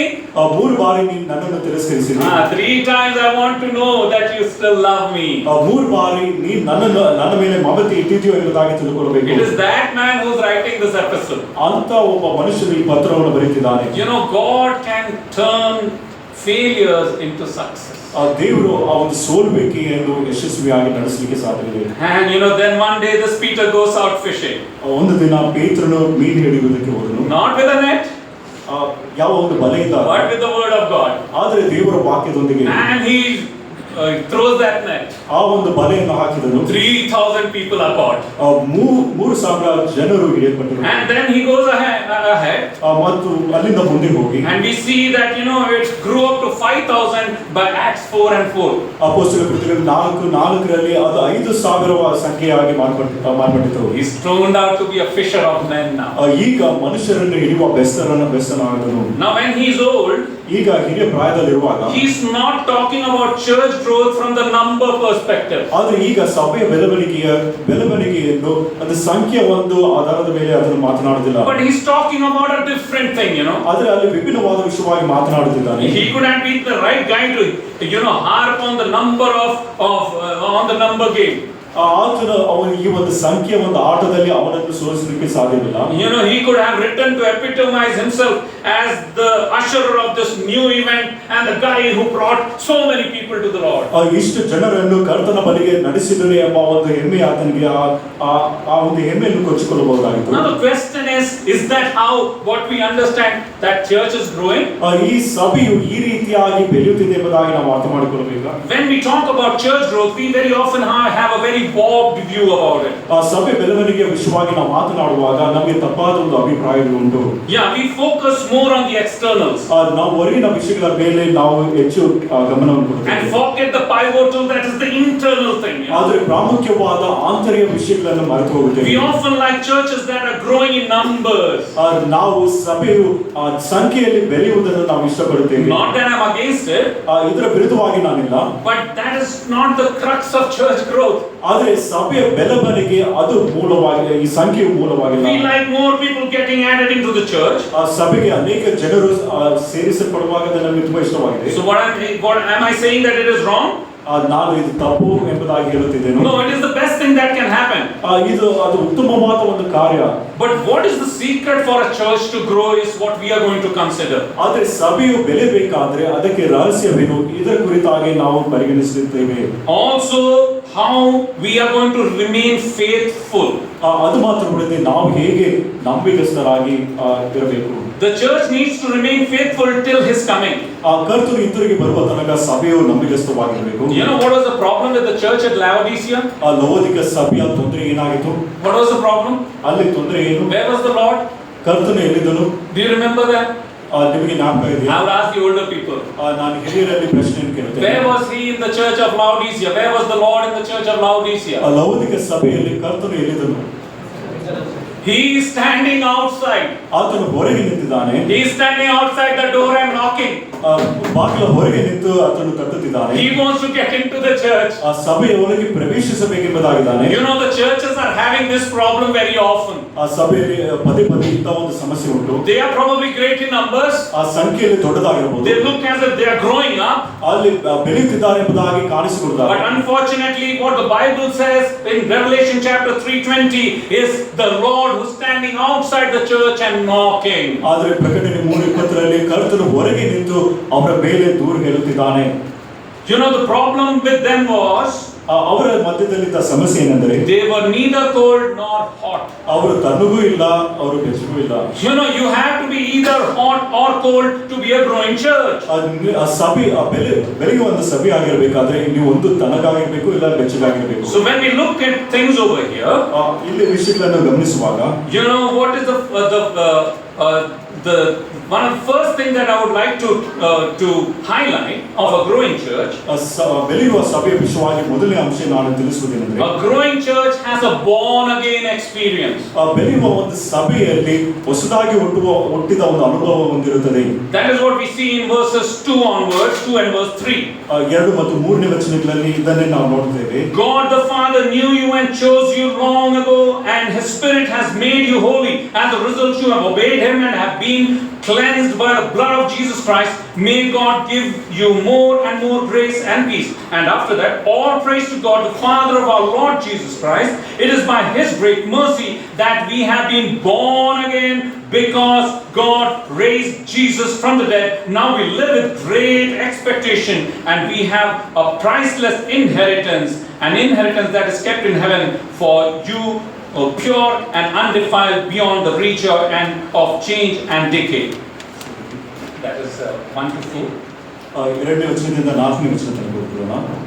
ಅಂದರೆ ಪವಿತ್ರಾತ್ಮನಿಂದ ಪ್ರತಿಸಲ್ಪಟ್ಟವರಾಗಿ ದೇವರಿಗೆ ವಿಧೇಯರಾಗುವುದಕ್ಕೂ ಯೇಸು ಕ್ರಿಸ್ತನ ರಕ್ತದಿಂದ ಪ್ರೋಕ್ಷಿತರಾಗುವುದಕ್ಕೂ ತಂದೆಯಾದ ದೇವರ ಭವಿಷ್ಯ ಜಗದಾಂತರವಾಗಿ ಆರಿಸಿಕೊಳ್ಳಲ್ಪಟ್ಟವರಿಗೆ ಬರುವುದೇನೆಂದರೆ ನಿಮಗೆ ಕೃಪೆಯು ಶಾಂತಿಯು ಹೆಚ್ಚೆಚ್ಚಾಗಿ ದೊರೆಯಲಿ. ನಮ್ಮ ಕರ್ತನಾದ ಯೇಸು ಕ್ರಿಸ್ತನ ತಂದೆಯು ದೇವರು ಆತ ಮಾತನಿಗೆ ಸ್ತೋತ್ರವಾಗಲಿ. ಆತನು ಯೇಸು ಕ್ರಿಸ್ತನನ್ನು ಸತ್ತವರಿಂದ ಎಬ್ಬಿಸಿದರಲ್ಲಿ ತನ್ನ ಮಹಾ ಕರುಣಾಕರವಾಗಿ ನಮ್ಮನ್ನು ತಿರುಗಿ ಜೀವಿಸುವಂತೆ ಮಾಡಿ ಜೀವಕರವಾದ ನಿರೀಕ್ಷೆಯನ್ನು ನಮ್ಮನ್ನು ಹುಟ್ಟಿಸಿ ನಮ್ಮನ್ನು ದಯಾ ಕಳಂಕ ಕ್ಷಯಗಳಿಲ್ಲದೆ ಭಾರತದ ಎದುರು ನೋಡುವವರನ್ನಾಗಿ ಮಾಡಿದನು. ಆ ಬಾಧ್ಯತೆಯು ನಿಮಗೋಸ್ಕರ ಪರಲೋಕದಲ್ಲಿ ಇಟ್ಟಿರುವುದು. A growing church has a born again experience. ಬೆಳೆಯುವ ಸಭೆಯಲ್ಲಿ ಹೊಸದಾಗಿ ಹುಟ್ಟಿರುವ ಅನುಭವವನ್ನು ಹೊಂದಿರುತ್ತದೆ. When we see at the second verse, ಎರಡನೇ ವಚನವನ್ನು ನೋಡುವಾಗ we see all the three members in the Trinity work towards the salvation. ಈ ಒಂದು ರಕ್ಷಣೆಯಲ್ಲಿ ಆ ತ್ರೈಕದಲ್ಲಿರುವ ಮೂರು ವ್ಯಕ್ತಿಗಳು ಕಾರ್ಯ ಮಾಡುವುದನ್ನು ಗಮನಿಸುತ್ತೇವೆ. I don't have time to go back to the verses and references. You can note it for yourself. ಆ ಒಂದು ವಾಕ್ಯ ಭಾಗಕ್ಕೆ ಹೋಗಲಿಕ್ಕೆ ಸಮಯವಿಲ್ಲ, ಆದರೆ ನೀವು ಬರೆದುಕೊಳ್ಳಬಹುದು. In Ephesians 1 and verse 4, we see the Father chose us before we chose Him. ಎಫೆಸ ಪತ್ರಿಕೆ 1ನೇ ಅಧ್ಯಾಯ 4ನೇ ವಚನದಲ್ಲಿ ಅಲ್ಲಿ ನಾವು ದೇವರನ್ನು ಆರಿಸಿಕೊಳ್ಳುವುದಕ್ಕೆ ಮುಂಚಿತವಾಗಿ ತಂದೆಯಾದ ದೇವರು ನಮ್ಮನ್ನು ಆರಿಸಿಕೊಂಡನು. The Trinity is working in our salvation. ಆ ತ್ರೈಕತ್ವವು ನಮ್ಮ ರಕ್ಷಣೆಯಲ್ಲಿ ಕಾರ್ಯ ಮಾಡುತ್ತದೆ. We see in Romans 5:6 to 10 ರೋಮ ಪತ್ರಿಕೆ 5ನೇ ಅಧ್ಯಾಯ 6ನೇ ವಚನದಿಂದ 10ನೇ ವಚನದಲ್ಲಿ that while we were still sinners, Christ died for us. ನಾವು ಪಾಪಿಗಳಾಗಿದ್ದಾಗಲೂ ಕ್ರಿಸ್ತನು ನಮಗಾಗಿ ಪ್ರಾಣ ಕೊಟ್ಟನು. And then when we see the Holy Spirit's work, ಆ ಪವಿತ್ರಾತ್ಮನ ಕೆಲಸವನ್ನು ನೋಡುವಾಗ we see in 2 Thessalonians chapter 2 and verse 13, 2 ಥೆಸಲೋನಿಕೆ 2ನೇ ಅಧ್ಯಾಯ 3ನೇ ವಚನದಲ್ಲಿ the Holy Spirit brings us the benefits of salvation, ಆ ಒಂದು ರಕ್ಷಣೆಯಲ್ಲಿರುವ ಒಂದು ಪ್ರಯೋಜನಗಳನ್ನು ಪವಿತ್ರಾತ್ಮನು ತರುವನು. and it sets us apart, ನಮ್ಮನ್ನು ಪ್ರತ್ಯೇಕಿಸುತ್ತಾನೆ, makes us holy and sanctifies us for God's service. ನಮ್ಮನ್ನು ಪ್ರತ್ಯೇಕಿಸಿ ದೇವರ ಕೆಲಸಕ್ಕೆ ಸೇವೆಗಾಗಿ ನಮ್ಮನ್ನು ಪ್ರತಿಷ್ಠಿಸುವನು ಅಥವಾ ಶುದ್ಧೀಕರಿಸುವನು. You know, while I'm saying this, please bear with me and keep this in mind that ye are the temple of the Holy Ghost. ಈ ವಿಷಯಗಳನ್ನು ಹೇಳುವಾಗ ನೀವೇ ಆ ಒಂದು ಪವಿತ್ರಾತ್ಮನ ಗರ್ಭಗುಡಿಯಾಗಿದ್ದಾರೆ ಎಂಬುದಾಗಿ, And you are the church. ನೀವೇ ಸಭೆಯರು. I don't have the time to dwell upon the local church and the universal church in this message. ಈ ಒಂದು ವಾಕ್ಯ ಸಂದೇಶದಲ್ಲಿ ಸ್ಥಳೀಯ ಸಭೆ ಸಾರ್ವತ್ರಿಕ ಸಭೆ ವಿಷಯವಾಗಿ ಮಾತನಾಡುವುದಕ್ಕೆ ಸಮಯವಿಲ್ಲ. But we should remember that we are the church. ಆದ್ರೆ ನಾವೇ ಆ ಸಭೆ ಎಂಬುದಾಗಿ ನೆನಪು ಮಾಡಿಕೊಳ್ಳಬೇಕು. Okay, this is one question that I very often ask. ನಾನು ಪದೇ ಪದೇ ಕೇಳುವ ಒಂದು ಪ್ರಶ್ನೆ ಇದೆ. What's your name, child? Miriam. Miriam, where is your church? ನಿನ್ನ ಸಭೆ ಎಲ್ಲಿದೆ? Huh? Agape. ಅಗಾಪೆ. Is she wrong? ಅವ್ರು ಹೇಳುದು ತಪ್ಪ? Or is she right? ಇಲ್ಲ, ಅವ್ರು ಹೇಳುದು ಸರಿ ಅವರು. Miriam, not your mistake, okay? I also didn't know at your age. ನಿಮ್ಮ ಪ್ರಾಯದಲ್ಲಿ ನನಗೂ ಈ ವಿಷಯ ತಿಳಿದಿದೆ. You know, this building is not the church. ಈ ಕಟ್ಟಡ ಅದು ಸಭೆ ಅಲ್ಲ. Let me have that very clear in our minds. ಇದು ನಮ್ಮ ಮನಸ್ಸಿನಲ್ಲಿ ಸ್ಪಷ್ಟೀಕರಿಸಿಕೊಳ್ಳಬೇಕು. This building is not the church. ಈ ಕಟ್ಟಡ ಅದು ಸಭೆ ಅಲ್ಲ. Jesus Christ didn't die for this building. ಯೇಸು ಕ್ರಿಸ್ತನು ಈ ಒಂದು ಕಟ್ಟಡಕ್ಕಾಗಿ Jesus Christ didn't die for the brethren assembly. ಈ ಕರ್ತನಾದ ಯೇಸು ಕ್ರಿಸ್ತನು ಸಹೋದರ ಸಭೆಗಳಿಗಾಗಿ ಪ್ರಾಣ ಕೊಡಲಿಲ್ಲ. Neither did he die for the Catholic Church. ಇಲ್ಲ, ಕ್ಯಾಥಲಿಕ್ ಸಭೆ ಚರ್ಚ್ಗಳಿಗಾಗಿ ಆತನು ಪ್ರಾಣ He ಕೊಡಲಿಲ್ಲ. died for you and for me who are living people. ಜೀವವುಳ್ಳ ಜನರಾಗಿರುವ ನಿಮಗೂ ನಮಗಾಗಿ ತನ್ನ ಪ್ರಾಣ You know, so this is not the church. ಈ ಕಟ್ಟಡ ಸಭೆ ಅಲ್ಲ. You are the church, Miriam. ನೀನೇ ಆ ಒಂದು ಸಭೆ ಆಗಿದೆ. You believe in the Lord Jesus Christ and you are the church. ನೀನು ಕರ್ತನಾದ ಯೇಸು ಕ್ರಿಸ್ತನ ಮೇಲೆ ನಂಬಿಕೆ ಇಟ್ಟು ನೀನೇ ಆ ಸಭೆ ಆಗಿದೆ. Each and every individual sitting here is a temple of the living God.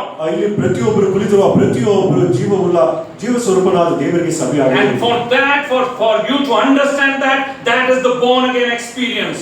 ಈ ವಿಷಯವನ್ನು ನೀವು ಅರ್ಥ ಮಾಡಿಕೊಂಡಿದ್ರೆ ಅದೇ ಹೊಸದಾಗಿ ಹುಟ್ಟಿರುವ ಅನುಭವ. It is not something that you do by lifting your hands in some conference or some meeting. ಏನೋ ಒಂದು ಸಮ್ಮೇಳನದಲ್ಲಿ ಕೂಟದಲ್ಲಿ ನೀವು ಕೈಯನ್ನು ಎತ್ತಿ ಏನೋ ಮಾಡುವ ಒಂದು ಕೆಲಸವಲ್ಲ. It's in an experience in which you go before. It is an experience in which you go before the Lord and acknowledge that you are a sinful person. ದೇವರ ಬಳಿಗೆ ಬಂದು ನೀನು ಒಬ್ಬ ಪಾಪಿ ಎಂಬುದಾಗಿ ಅರಿಕೆ ಮಾಡಿಕೊಳ್ಳುವ ಒಂದು ಅನುಭವವಾಗಿದೆ. You confess before the Lord that Jesus Christ, you are the Lord who has died for me. ಕರ್ತನಾದ ಯೇಸು ಕ್ರಿಸ್ತನೇ ನೀನೇ ನನಗಾಗಿ ಪ್ರಾಣ ಕೊಟ್ಟೆ ಎಂಬುದಾಗಿ ಒಪ್ಪಿಕೊಳ್ಳುವಂತದ್ದು. You go into His presence and tell Him that I'm not worth being your child. ನೀವು ದೇವರ ಸಾನ್ನಿಧ್ಯಕ್ಕೆ ಬಂದು ನಿನ್ನ ಮಗನಾಗಿರುವುದಕ್ಕೆ ನನಗೆ ಯೋಗ್ಯವಿಲ್ಲ ಎಂಬುದಾಗಿ ಒಪ್ಪಿಕೊಳ್ಳುವುದು. But you go before the Lord and say, Lord, I have said lies, I've got angry, I have disobeyed, I've done all these things, and I know that for me you died on the cross. ಕರ್ತನ ಒಂದು ಸಾನ್ನಿಧ್ಯಕ್ಕೆ ಬಂದು ನಾನು ಸುಳ್ಳಾಡಿದ್ದೇನೆ, ಅವಿಧೇಯನಾಗಿದ್ದೇನೆ, ಎಲ್ಲ ಪಾಪಗಳನ್ನು ಮಾಡಿದ್ದೇನೆ, ಆದರೆ ನನ್ನ ಪಾಪಗಳಿಗಾಗಿ ನೀನು ಶಿಲುಬೆ ಮೇಲೆ ನನಗಾಗಿ ಪ್ರಾಣ ಕೊಟ್ಟಿದ್ದೀಯ. You go before God personally. ವೈಯಕ್ತಿಕವಾಗಿ ನೀವು ದೇವರ ಬಳಿಗೆ ಬರಬೇಕು. Not somebody telling, okay, if you want to believe in the Lord Jesus Christ, okay, say this A B C D E F G, now you are saved. Okay, very good. ನಿನ್ನ ದೇವರ ಮೇಲೆ ನಂಬಿಕೆ ಇಡಬೇಕಾದ್ರೆ ಈ ರೀತಿಯಾದ ವಿಷಯಗಳನ್ನು ಹೇಳಬೇಕು. ಹೇಳಿದ ನಂತರ ನೀನು ಈಗ ರಕ್ಷಿಸಲ್ಪಟ್ಟಿದ್ದೀ ಎಂಬ ವಿಷಯವಲ್ಲ. It is good to guide. ಮಾರ್ಗದರ್ಶನ ಕೊಡುವುದು ಒಳ್ಳೆಯದು. But to be saved, you need to confess with with your own mouth. ಆದ್ರೆ ರಕ್ಷಣೆ ಹೊಂದಬೇಕಾದ್ರೆ ನೀವು ನಿಮ್ಮ ಸ್ವಂತ ಬಾಯಿಂದ ಅರಿಕೆ ಮಾಡಿಕೊಳ್ಳಬೇಕು. And that is the born again experience that the church should have if it's a growing church. ಬೆಳೆಯುವ ಸಭೆ ಆಗಿರಬೇಕಾದ್ರೆ ಇಂಥ ಹೊಸದಾಗಿ ಹುಟ್ಟಿರುವ ಅನುಭವವನ್ನು ಹೊಂದಿರಬೇಕು. Oh, you go and confess that to the Lord. ನೀವು ಹೋಗಿ ಕರ್ತನಿಗೆ ಅರಿಕೆ ಮಾಡಿ. Then you come back to the church. ನಂತರ ಸಭೆಗೆ ಹಿಂತಿರುಗಿ ಬಂದು. And you have the audacity to stand before the church and tell them that this Lord has saved me. ಆಗ ನೀವು ಧೈರ್ಯವಾಗಿ ಬಂದು ಈ ಕರ್ತನು ನನ್ನನ್ನು ರಕ್ಷಿಸಿದನು ಎಂಬುದಾಗಿ ಧೈರ್ಯವಾಗಿ ಹೇಳಲಿಕ್ಕೆ ಸಾಧ್ಯವಾಗುತ್ತದೆ. You may not know Greek and Hebrew and all. ಇಬ್ರಿಯ ಭಾಷೆ ಗ್ರೀಕ್ ಭಾಷೆ ನಿಮಗೆ ತಿಳಿದೇ ಇರಬಹುದು. And thank God you don't need to know Hebrew and Greek to be saved. ದೇವರಿಗೆ ಸ್ತೋತ್ರ, ಇಬ್ರಿಯ ಭಾಷೆ ಮತ್ತು ಗ್ರೀಕ್ ಭಾಷೆಯನ್ನು ರಕ್ಷಣೆ ಹೊಂದುವುದಕ್ಕಾಗಿ ಗೊತ್ತಿರಬೇಕಾದ ಅವಶ್ಯಕತೆ ಇಲ್ಲ. Oh, the gospel of salvation comes in the most simplest of ways. ಆ ಒಂದು ಸ್ವಾರ್ಥಿಗೆ, ಆ ಒಂದು ರಕ್ಷಣೆಗೆ, ಆ ಒಂದು ಸ್ವಾರ್ಥಿಯು ಸರಳವಾದ ಒಂದು ಭಾಷೆಯಲ್ಲಿ ಲಭ್ಯವಾಗಿದೆ. Oh, to the core experiences that our tribal brethren who don't understand much are saved by the blood of the Lamb. ಈ ಒಂದು ಬುಡಗಟ್ಟಿನ ಒಂದು ಜನರು ಸಹ ಕರ್ತನಾದ ಯೇಸು ಕ್ರಿಸ್ತನ ರಕ್ತದ ಮೂಲಕ ಅವರು ಸಹ ರಕ್ಷಣೆ ಹೊಂದುತ್ತಾರೆ. Not only that, they believed in this Jesus Christ. ಈ ಯೇಸು ಕ್ರಿಸ್ತನ ಮೇಲೆ ನಂಬಿಕೆ ಇಡುವುದು ಮಾತ್ರವಲ್ಲದೆ They have the audacity to stand during the persecution to say that we believe and we will continue to believe. Though they don't know to read the Bible, they continue to say we won't leave this Jesus Christ. ಈ ಜನರಿಗೆ ಓದು ಬರುವ ಗೊತ್ತಿಲ್ಲದಿದ್ದರೂ ಸಹ ಆದ್ರೆ ಅವರಿಗೆ ಧೈರ್ಯವಿದೆ ಏನೆಂಬುದಾಗಿ ನೋಡುವಾಗ ಹಿಂಸೆಯ ಮಧ್ಯದಲ್ಲಿಯೂ ಈ ಕರ್ತನಾದ ಯೇಸು ಕ್ರಿಸ್ತನ ಮೇಲೆ ನಂಬಿಕೆ ಇಟ್ಟಿದ್ದೇವೆ, ಆ ನಂಬಿಕೆಯನ್ನು ಬಿಟ್ಟು ಹೋಗುವುದಿಲ್ಲ ಎಂಬುದಾಗಿ ಧೈರ್ಯವಾಗಿ ಹೇಳುವ ಒಂದು ವಿಷಯ ಅವರಿಗೆ ಧೈರ್ಯ ಉಂಟು. The people to whom Peter is addressing is a suffering church. ಪೇತ್ರನು ಯಾರಿಗೆ ಬರೆಯುತ್ತಿದ್ದಾನೋ ಆ ಜನರು ಅವರು ಹಿಂಸೆಗೆ ಒಳಗಾಗುತ್ತಿರುವ ಒಂದು ಸಭೆಯಾಗಿದೆ. They knew well the cost of being born again. ಹೊಸದಾಗಿ ಹುಟ್ಟಿರುವುದಕ್ಕೆ ಹುಟ್ಟಬೇಕಾದ್ರೆ ಅದಕ್ಕೆ ಕೊಡಬೇಕಾದ ಬೆಲೆ ಏನೆಂಬುದಾಗಿ ಗೊತ್ತಿತ್ತು. They know the price they will have to pay to continue in the faith. ಆ ನಂಬಿಕೆಯಲ್ಲಿ ಮುಂದುವರಿಬೇಕಾದ್ರೆ ಎಂತ ಒಂದು ಬೆಲೆಯನ್ನು ಕೊಡಬೇಕೆಂಬುದಾಗಿ ಗೊತ್ತಿತ್ತು. You know, this born again church is a church that is on the stake. ಈ ಒಂದು ಹೊಸದಾಗಿ ಹುಟ್ಟಿರುವ ಈ ಒಂದು ಸಭೆಯು ಅದು ಒಂದು ಬೆಲೆ ಅಥವಾ ಒಂದು ಅಪಾಯದಲ್ಲಿ ಉಂಟು. Yeah, they are on the altar. ಈ ಅವರು ಯಜ್ಞ ವೇದಿಯ ಮೇಲಿದ್ದಾರೆ. They are not in their comfort. ಅವರು ಅನುಕೂಲದ ಒಂದು ಪರಿಸ್ಥಿತಿಯಲ್ಲಿ The born again church will always be on the stake. ಹೊಸದಾಗಿ ಹುಟ್ಟಿರುವ ಒಂದು ಸಭೆ ಅದು ಯಾವಾಗಲೂ ಒಂದು ಪ್ರಾಣ ಕೊಡುವ ಅಥವಾ ಒಂದು ಅಪಾಯದಲ್ಲಿ ಉಂಟು. And you know, at all cost you trust him. ಎಲ್ಲ ಒಂದು ವಿಷಯದಲ್ಲಿಯೂ ನೀವು ಆತನ ಮೇಲೆ ಬರಬೇಕು. And you love him. ಆತನನ್ನು ಪ್ರೀತಿಸಬೇಕು. And then that soul says, and then that soul that is saved, it says, ರಕ್ಷಿಸಲ್ಪಟ್ಟ ಆ ಒಂದು ಆತ್ಮ ಇರುವುದೇನೆಂದರೆ, though Satan should buffet, though trials should come, though Satan should buffet, though trials should come, it is well with my soul. ಅವನು ಸೈತಾನನಿದ್ರೂ ಸಹ ನನ್ನ ಆತ್ಮಕ್ಕೆ ಅದು ಹಿತವಾಗಿ ಉಂಟು. Let this blessed assurance control. ಇಂಥ ಒಂದು ಆಶೀರ್ವಾದಕವಾದ ಒಂದು ನಿಶ್ಚಯ ಅಥವಾ ಭರವಸೆ ಅದು ನೆರವೇರಲಿ. That Christ has regarded my helpless state. ನಾನು ಅಸಹಾಯಕವಾದ ಒಂದು ಸ್ಥಿತಿಯನ್ನು ಕ್ರಿಸ್ತನು ಆತನು ಪರಿಹರಿಸಿದ್ದಾನೆ. And has shed his own blood for my soul. It is well with my soul. ನನ್ನ ಪ್ರಾಣಕ್ಕಾಗಿ ಆತ್ಮಕ್ಕಾಗಿ ಕರ್ತನು ತನ್ನ ರಕ್ತವನ್ನು ಸುರಿಸಿದ್ದಾನೆ. ನನ್ನ ಆತ್ಮಕ್ಕೆ ಎಲ್ಲವೂ ಅದು ಹಿತವಾಗಿ ಉಂಟು. You know, a born again person is the one who believes that in him the old is completely eradicated. ಈ ಹೊಸದಾಗಿ ಹುಟ್ಟಿರುವ ಒಬ್ಬ ವ್ಯಕ್ತಿ ನಂಬುವುದೇನೆಂದ್ರೆ ಆ ಒಂದು ಹಳೆಯ ಸ್ವಭಾವ ಅದು ಇಲ್ಲದೆ ಹೋಗಿದೆ ಎಂಬುದಾಗಿ.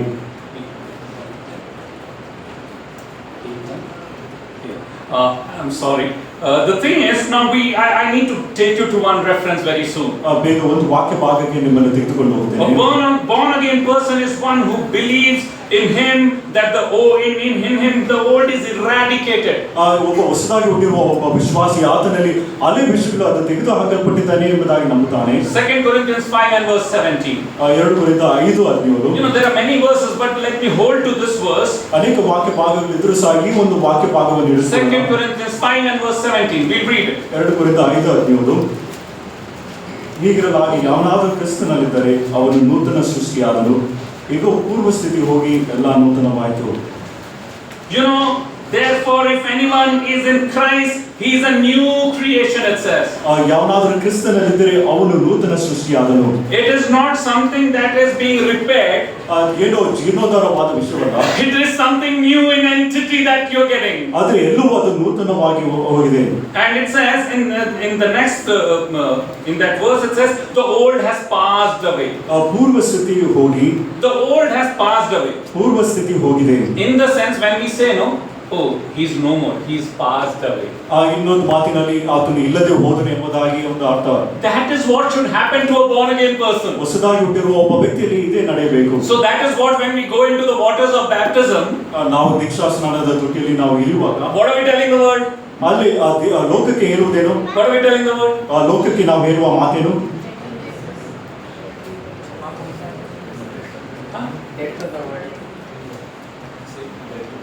Dead to the world. Yeah, that is a very easy thing to say, you know. That's full of, it's pregnant with theology, we say.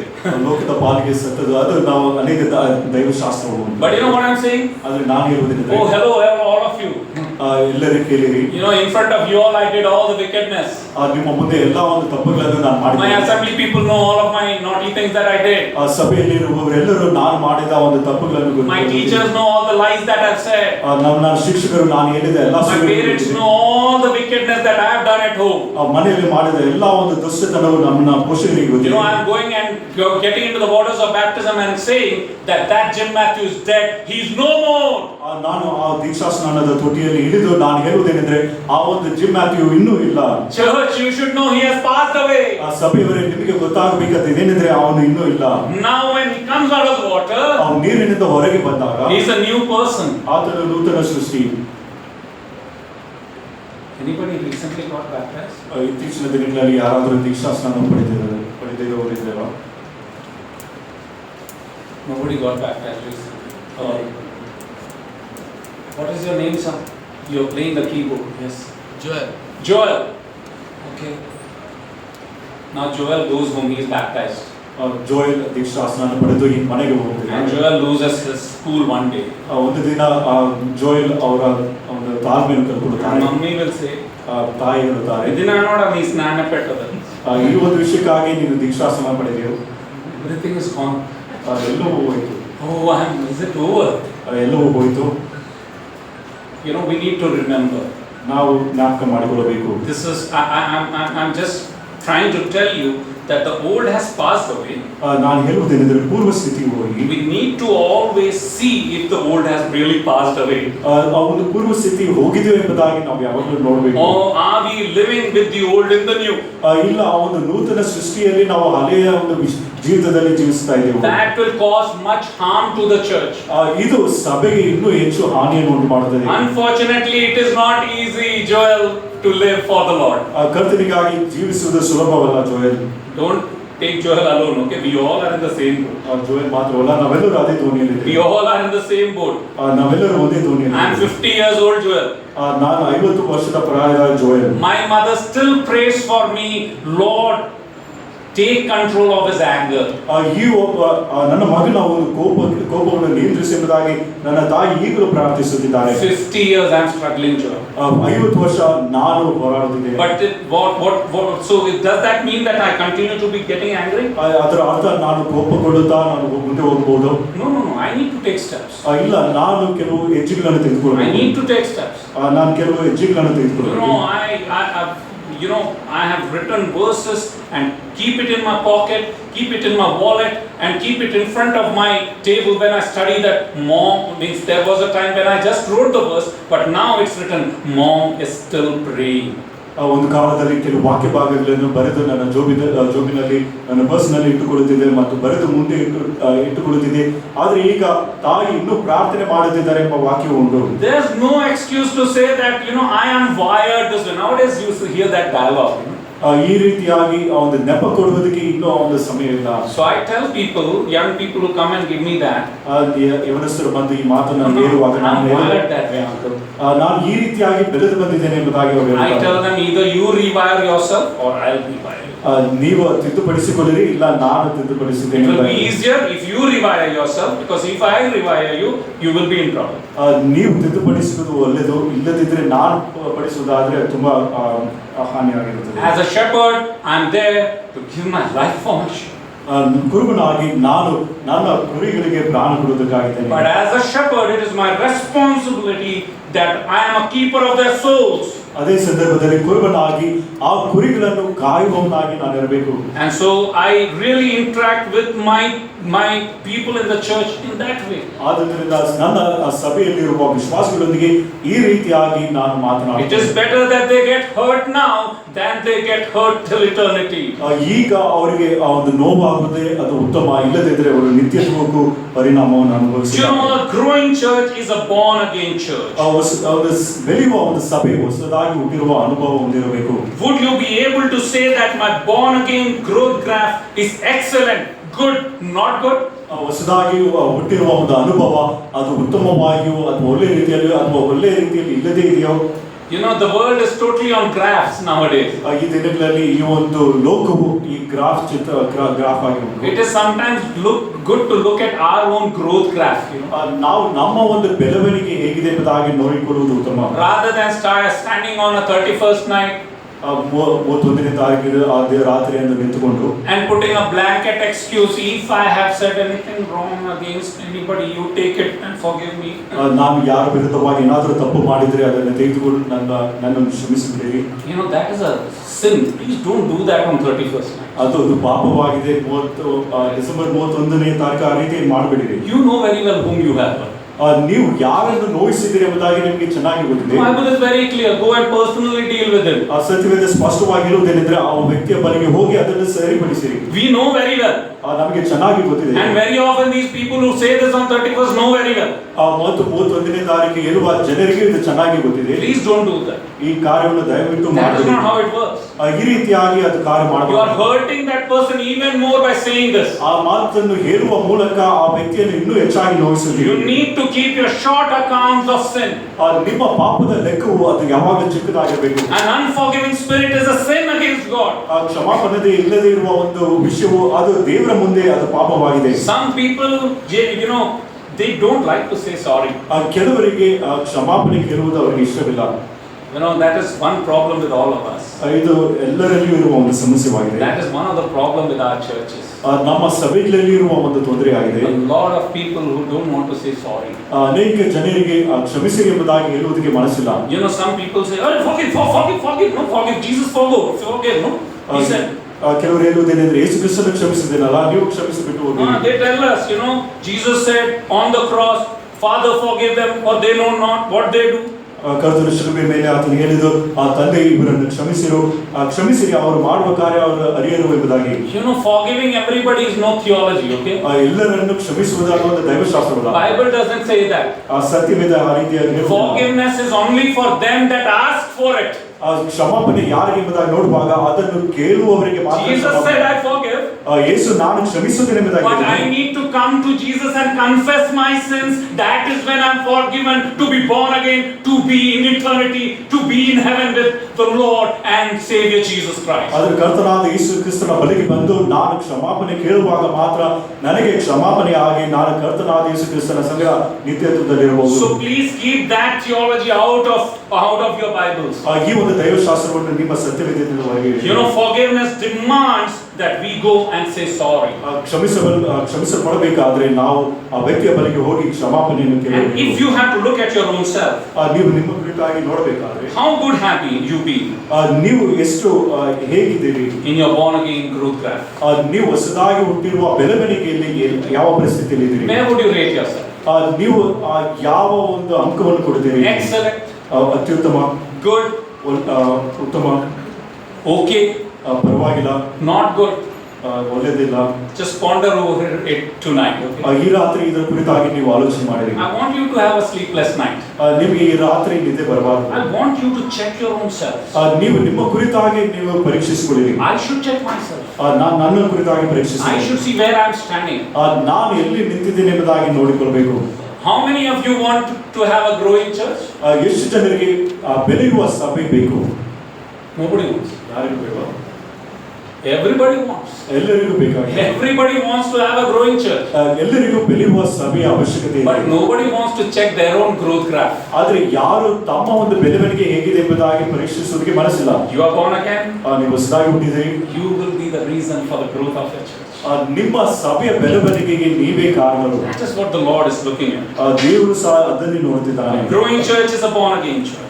ಬೆಳೆಯುವ ಸಭೆ ಹೊಸದಾಗಿ ಹುಟ್ಟಿರುವ ಅನುಭವ. And that is what Peter is doing over here. ಇಲ್ಲಿ ಪೇತ್ರನು ಸಹ ಈ ಕಾರ್ಯವನ್ನು ಮಾಡುತ್ತಿದ್ದಾನೆ. In 2 Peter chapter 1 and verse 12 he says, 2 ಪೇತ್ರ 1ನೇ ಅಧ್ಯಾಯ 12ನೇ ವಚನದಲ್ಲಿ, 2 Peter, 2 ಪೇತ್ರ, I'll be concluding with this. ಈ ವಾಕ್ಯದೊಂದಿಗೆ ಮುಕ್ತಾಯ ಮಾಡ್ತೇನೆ. 2 Peter 1 and verse 12. 2 ಪೇತ್ರ 1ನೇ ಅಧ್ಯಾಯ 12ನೇ ವಚನ. I will always remind you, even though you know them and are standing firm. ಆದುದರಿಂದ ನೀವು ಈ ಸಂಗತಿಗಳನ್ನು ದೃಢವಾಗಿ ನಿಮಗೆ ದೊರಕಿರುವ ಸತ್ಯದಲ್ಲಿ ಸ್ಥಿರವಾಗಿದ್ದರೂ ಅವುಗಳ ನಿಮಗೆ ಜ್ಞಾಪಕ ಕೊಡುವುದಕ್ಕೆ ನಾನು ಯಾವಾಗಲೂ ಸಿದ್ಧರಾಗಿರುವೆನು. And in verse 13 it says, 13ನೇ ವಚನದಲ್ಲಿ, it's only right that I keep on reminding you. ನಿಮ್ಮನ್ನು ಜ್ಞಾಪಕಪಡಿಸುವುದು ಪ್ರೇರಿಸುವುದು ಯುಕ್ತವೆಂದು ಎನಿಸಿದ್ದೇನೆ. Peter is saying that I know that I'll be dead and gone very soon. ಪೇತ್ರನು ಅದನ್ನು ಹೇಳುವುದೇನೆಂದರೆ, ನಾನು ಸತ್ತು ಬೇಗ ಹೋಗುತ್ತೇನೆ. But the church should continue. ಆದರೆ ಸಭೆಯು ಮುಂದುವರಿಯಬೇಕು. It should continue to be more productive. ಅದು ಇನ್ನೂ ಹೆಚ್ಚು ಫಲದಾಯಕವಾಗಿರಬೇಕು. It should be growing to be useful in the knowledge of Jesus Christ. ಯೇಸು ಕ್ರಿಸ್ತನ ವಿಶ್ವವಾದ ಜ್ಞಾನದಲ್ಲಿ ಅಭಿವೃದ್ಧಿ ಹೊಂದಿ ಪ್ರಯೋಜನಕರವಾಗಿರಬೇಕು. That is the only way to grow. ಈ ಬೆಳೆಯುವುದಕ್ಕೆ ಇದೇ ಒಂದೇ ಮಾರ್ಗ. Peter says, I'm not writing a fable, a fancy story. ನಾನು ಏನು ಅಜ್ಜಿಕತೆಯನ್ನು ಬರೆಯುತ್ತಿಲ್ಲ ಎಂಬುದಾಗಿ ಪೇತ್ರನು ಹೇಳುತ್ತಿದ್ದಾನೆ. In the verses further, in 16 to 18, he says that we saw his majestic splendor. 16ನೇ ವಚನದಿಂದ 18ನೇ ವಚನದಲ್ಲಿ ಆತನ ಒಂದು ಮಹಿಮಾತಿಶಯವನ್ನು ನಾವು We heard the voice from the majestic glory. ಆ ಒಂದು ಮಹಿಮೆಯುಳ್ಳ ಆ ಒಂದು ಶಬ್ದವನ್ನು ನಾವು He ಕೇಳಿದ್ದೇವೆ. says that what I saw, I'm repeating it again and again. ನಾನು ನೋಡಿದ ವಿಷಯಗಳನ್ನೇ ಪದೇ ಪದೇ ನಿಮಗೆ ಹೇಳುತ್ತಿದ್ದೇನೆ. I know the church of Christ that is sitting here, this is not something new that I'm telling you. ಇಲ್ಲಿ ಕುಳಿತಿರುವ ಕ್ರಿಸ್ತನ ಸಭೆಗೆ ಇದು ಹೊಸದಾಗಿ ಏನು ನಾನು ಹೇಳುತ್ತಿಲ್ಲ. But it is good to be reminded again and again. ಆದರೆ ಪದೇ ಪದೇ ನಾವು ಜ್ಞಾಪಕ ಮಾಡಿಕೊಳ್ಳುವುದು ಒಳ್ಳೆಯದು. Let me conclude by asking this. ಈ ಪ್ರಶ್ನೆಯನ್ನು ಕೇಳಿ ನಾನು ಮುಕ್ತಾಯ ಮಾಡ್ತೇನೆ. Are you born again? ನೀವು ಹೊಸದಾಗಿ ಹುಟ್ಟಿದಿರೋ? Have you got Jesus Christ into your hearts? ನಿಮ್ಮ ಹೃದಯಗಳಲ್ಲಿ ಕರ್ತನಾದ ಯೇಸು ಕ್ರಿಸ್ತನನ್ನು ಅಂಗೀಕರಿಸಿದೆ. Every young child, everybody sitting here, you need to have the assurance that you have believed in Jesus Christ. ಚಿಕ್ಕ ಮಕ್ಕಳು, ಹಿರಿಯ ಪ್ರಿಯರು ಎಲ್ಲರೂ ಕರ್ತನಾದ ಯೇಸು ಕ್ರಿಸ್ತನ ಮೇಲೆ ನೀವು ನಂಬಿಕೆ ಇಟ್ಟಿದ್ದೀರಿ ಎಂಬ ಒಂದು ಭರವಸೆ ನಿಮಗೆ ಇರಬೇಕು. You need to know that Jesus Christ has died for your sins. ಕರ್ತನಾದ ಯೇಸು ಕ್ರಿಸ್ತನು ನಿಮ್ಮ ಪಾಪಗಳಿಗಾಗಿ ಆತನು ಪ್ರಾಣ ಕೊಟ್ಟನು ಎಂಬುದಾಗಿ ನೀವು ತಿಳ್ಕೊಳ್ಳಬೇಕು. You need to know that the wages of sin is death. ಪಾಪ ಕೊಡುವ ಸಂಬಳ ಮರಣ ಎಂಬ ವಿಷಯವೂ ಸಹ ನಿಮಗೆ ತಿಳಿದಿರಬೇಕು. You need to remember that Jesus Christ is coming soon. ಯೇಸು ಕ್ರಿಸ್ತನು ಬೇಗನೆ ಹಿಂದಿರುಗಿ ಬರುತ್ತಿದ್ದಾನೆ ಎಂಬುದಾಗಿ ನೀವು ತಿಳ್ಕೊಳ್ಳಬೇಕು. The sad story ends this way. ಒಂದು ದುಃಖಕರವಾದ ಒಂದು ಕಥೆ ಈ ರೀತಿಯಾಗಿ ಮುಕ್ತಾಯವಾಗುತ್ತದೆ. If you have not believed in Jesus Christ is coming to judge you and to put you into hell. ನೀವು ಕರ್ತನಾದ ಯೇಸು ಕ್ರಿಸ್ತನ ಮೇಲೆ ನಂಬಿಕೆ ಇಡದೇ ಇದ್ದಿದ್ರೆ ಕರ್ತನಾದ ಆತನು ಹಿಂದಿರುಗಿ ಬಂದು ನಿಮ್ಮನ್ನು ಹಿಡಿದು ಆತನು ನರಕಕ್ಕೆ All the anger, ಎಲ್ಲ ಕೋಪ, the disobedience, ಅವಿದ್ಯತೆ, the lies, ಸುಳ್ಳು, the theft, ಕಳ್ಳತನ, everything that we have done, ನಾವು ಮಾಡಿದ ಎಲ್ಲ ಕಾರ್ಯಗಳು, all that is sin before God. ಇವೆಲ್ಲವೂ ದೇವರ ಮುಂದೆ ಪಾಪವಾಗಿದೆ. And because we have done all this, ನಾವು ಎಲ್ಲಾ ವಿಷಯಗಳನ್ನು ಮಾಡಿದ we ದಿಸೆಯಿಂದ are going to hell.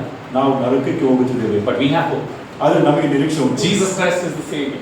ಯೇಸು ಕ್ರಿಸ್ತನು ರಕ್ಷಣೆ We ಆಗಿದ್ದಾನೆ. call upon His name and we and our household shall be saved. ಆತನ ಮೇಲೆ ಆತನನ್ನು ಕರೆಯುವಾಗ ನಾನು ಮತ್ತು ನನ್ನ ಮನೆಯವರು ರಕ್ಷಣೆ ಹೊಂದುವರು. Children, if you don't understand this, ಮಕ್ಕಳೇ, ನಿಮಗೆ ಈ ವಿಷಯವು I ಅರ್ಥವಾಗಲಿಲ್ಲ. don't know if Jesus Christ comes this night. ಕರ್ತನಾದ ಯೇಸು ಕ್ರಿಸ್ತ ಈ ರಾತ್ರಿ ಬರುವುದಾದರೆ We all will go to heaven who believe in Jesus Christ. ಆತನ ಮೇಲೆ ನಂಬಿಕೆ ಇಟ್ಟಿರುವ ಎಲ್ಲರೂ ಆತನ ಬಳಿಗೆ ಹೋಗುತ್ತೇವೆ. But if you don't know this Christ, ಆದರೆ ನಿಮಗೆ ಈ ಕ್ರಿಸ್ತನ ವಿಷಯವಾಗಿ ತಿಳಿದಿದ್ರೆ, if you have not called this Jesus Christ into your heart, ಈ ಕ್ರಿಸ್ತನನ್ನು ನಿಮ್ಮ ಹೃದಯಕ್ಕೆ ನೀವು ಕರೆಯದೇ and ಇದ್ದರೆ, if Jesus Christ comes this night, ಯೇಸು ಕ್ರಿಸ್ತನ ಈ ರಾತ್ರಿ ಬರುವುದಾದರೆ, or if we die this night, ಇಲ್ಲ ಈ ರಾತ್ರಿ ನಮ್ಮ ಪ್ರಾಣ ಹೋಗುವುದಾದರೆ, we don't know when Jesus Christ is coming, ಯೇಸು ಕ್ರಿಸ್ತನು ಯಾವಾಗ ಬರುತ್ತಾನೆ ಎಂಬುದಾಗಿ ನಮಗೆ ಗೊತ್ತಿಲ್ಲ. we don't know when death is coming. ಮರಣ ಯಾವಾಗ ಬರುತ್ತದೆ ಎಂಬುದಾಗಿ ನಮಗೆ ಗೊತ್ತಿಲ್ಲ. This is the hour that you call upon the name of the Lord and you shall be saved. ಈ ಒಂದು ಸಮಯದಲ್ಲಿ ನೀವು ಕರ್ತನಾದ ಯೇಸು ಕ್ರಿಸ್ತನ ಮೇಲೆ ನಂಬಿಕೆ ಇಡುವಾಗ ನಿಮಗೆ ರಕ್ಷಣೆ ಆಗುತ್ತದೆ. You don't understand what I'm saying? ನಾನು ಹೇಳುವ ಮಾತು ನಿಮಗೆ ಅರ್ಥವಾಗದೇ ಇದ್ದರೆ It's okay. ಪರವಾಗಿಲ್ಲ. On the way back, when you go back in your cars, when you go back to your home, ask your dad and mom, Lord, Mama, Dada, I want to have this Jesus Christ in me. ನೀವು ಹಿಂತಿರುಗಿ ಹೋಗುವ ಮಾರ್ಗದಲ್ಲಿ ನಿಮ್ಮ ತಂದೆ ತಾಯಿ ಬಳಿಯಲ್ಲಿ ನೀವು ಕೇಳಿರಿ, ಕರ್ತನಾದ ಈ ಯೇಸು ಕ್ರಿಸ್ತನ ನನ್ನ ಹೃದಯದಲ್ಲಿಗೆ ನಾನು ಕರೆದುಕೊಳ್ಳಬೇಕೆಂಬುದಾಗಿದ್ದೇನೆ. They would love to tell you about this Jesus. ಈ ಯೇಸು ಕ್ರಿಸ್ತನ ವಿಷಯವಾಗಿ ಹಂಚಿಕೊಳ್ಳುವುದಕ್ಕೆ ಅವರು ತುಂಬಾ They would love to have you also in heaven. ಪರಲೋಕದಲ್ಲಿ ಅವರ ಸಂಗಡ ನೀವು ಸಹ ಇರಬೇಕೆಂಬುದಾಗಿ ಅವರಿಗೆ ಆಶೆ. So a growing church is a born again church. ಬೆಳೆಯುವ ಸಭೆ ಹೊಸದಾಗಿ ಹುಟ್ಟಿರುವ ಅನುಭವ ಹೊಂದಿರುತ್ತದೆ. A born again experience into which the Father, Son and the Holy Ghost are put. ಈ ಒಂದು ಹೊಸದಾಗಿ ಹುಟ್ಟಿರುವ ಅನುಭವದಲ್ಲಿ ತಂದೆ, ಮಗ, ಪವಿತ್ರಾತ್ಮ ಇವು ಮೂರು ಕಾರ್ಯ ಮಾಡುತ್ತಿದ್ದಾರೆ. A growing church is a church that confesses it. ಬೆಳೆಯುವ ಸಭೆಯು ತಮ್ಮ ಪಾಪಗಳನ್ನು ಅರಿಕೆ ಮಾಡಿಕೊಳ್ಳುತ್ತದೆ. A church that is born again, a person that is born again will grow in the Lord. ಹೊಸದಾಗಿ ಹುಟ್ಟಿರುವ ಸಭೆ ಆಗಲಿ, ಹೊಸದಾಗಿ ಹುಟ್ಟಿರುವ ಒಬ್ಬ ವ್ಯಕ್ತಿಯು ಆತನು ದೇವರಲ್ಲಿ ಆತನು ಬೆಳೆಯುತ್ತಾನೆ. Tomorrow we will listen and understand what will happen to a growing church that is born again. ಹೊಸದಾಗಿ ಹುಟ್ಟಿರುವ ಒಂದು ಸಭೆ ಬೆಳೆಯುವಾಗ ಏನಾಗುತ್ತದೆ ಎಂಬುದಾಗಿ ನಾಳೆ ದಿನ ನಾವು ಕೇಳಿಸಿಕೊಳ್ಳೋಣ. May the word of God dwell in us richly. ದೇವರ ವಾಕ್ಯವು ನಮ್ಮಲ್ಲಿ ಅತ್ಯಧಿಕವಾಗಿ ವಾಸ ಮಾಡಲಿ. May the name of our Lord be glorified. ದೇವರ ನಾಮಕ್ಕೆ ಮಹಿಮೆ ಉಂಟಾಗಲಿ. For the challenging word which come very boldly to us. ಸಾಯಂಕಾಲ ವೇಳೆಯಲ್ಲಿ ಸವಾಲುದಾಯಕವಾದಂತಹ ಸಂದೇಶವು ಅದರ ಮುಖಾಂತರವಾಗಿ ನಮಗೆ ಬಂದಿರುವುದಕ್ಕಾಗಿ It's time for us to examine ourselves where we are.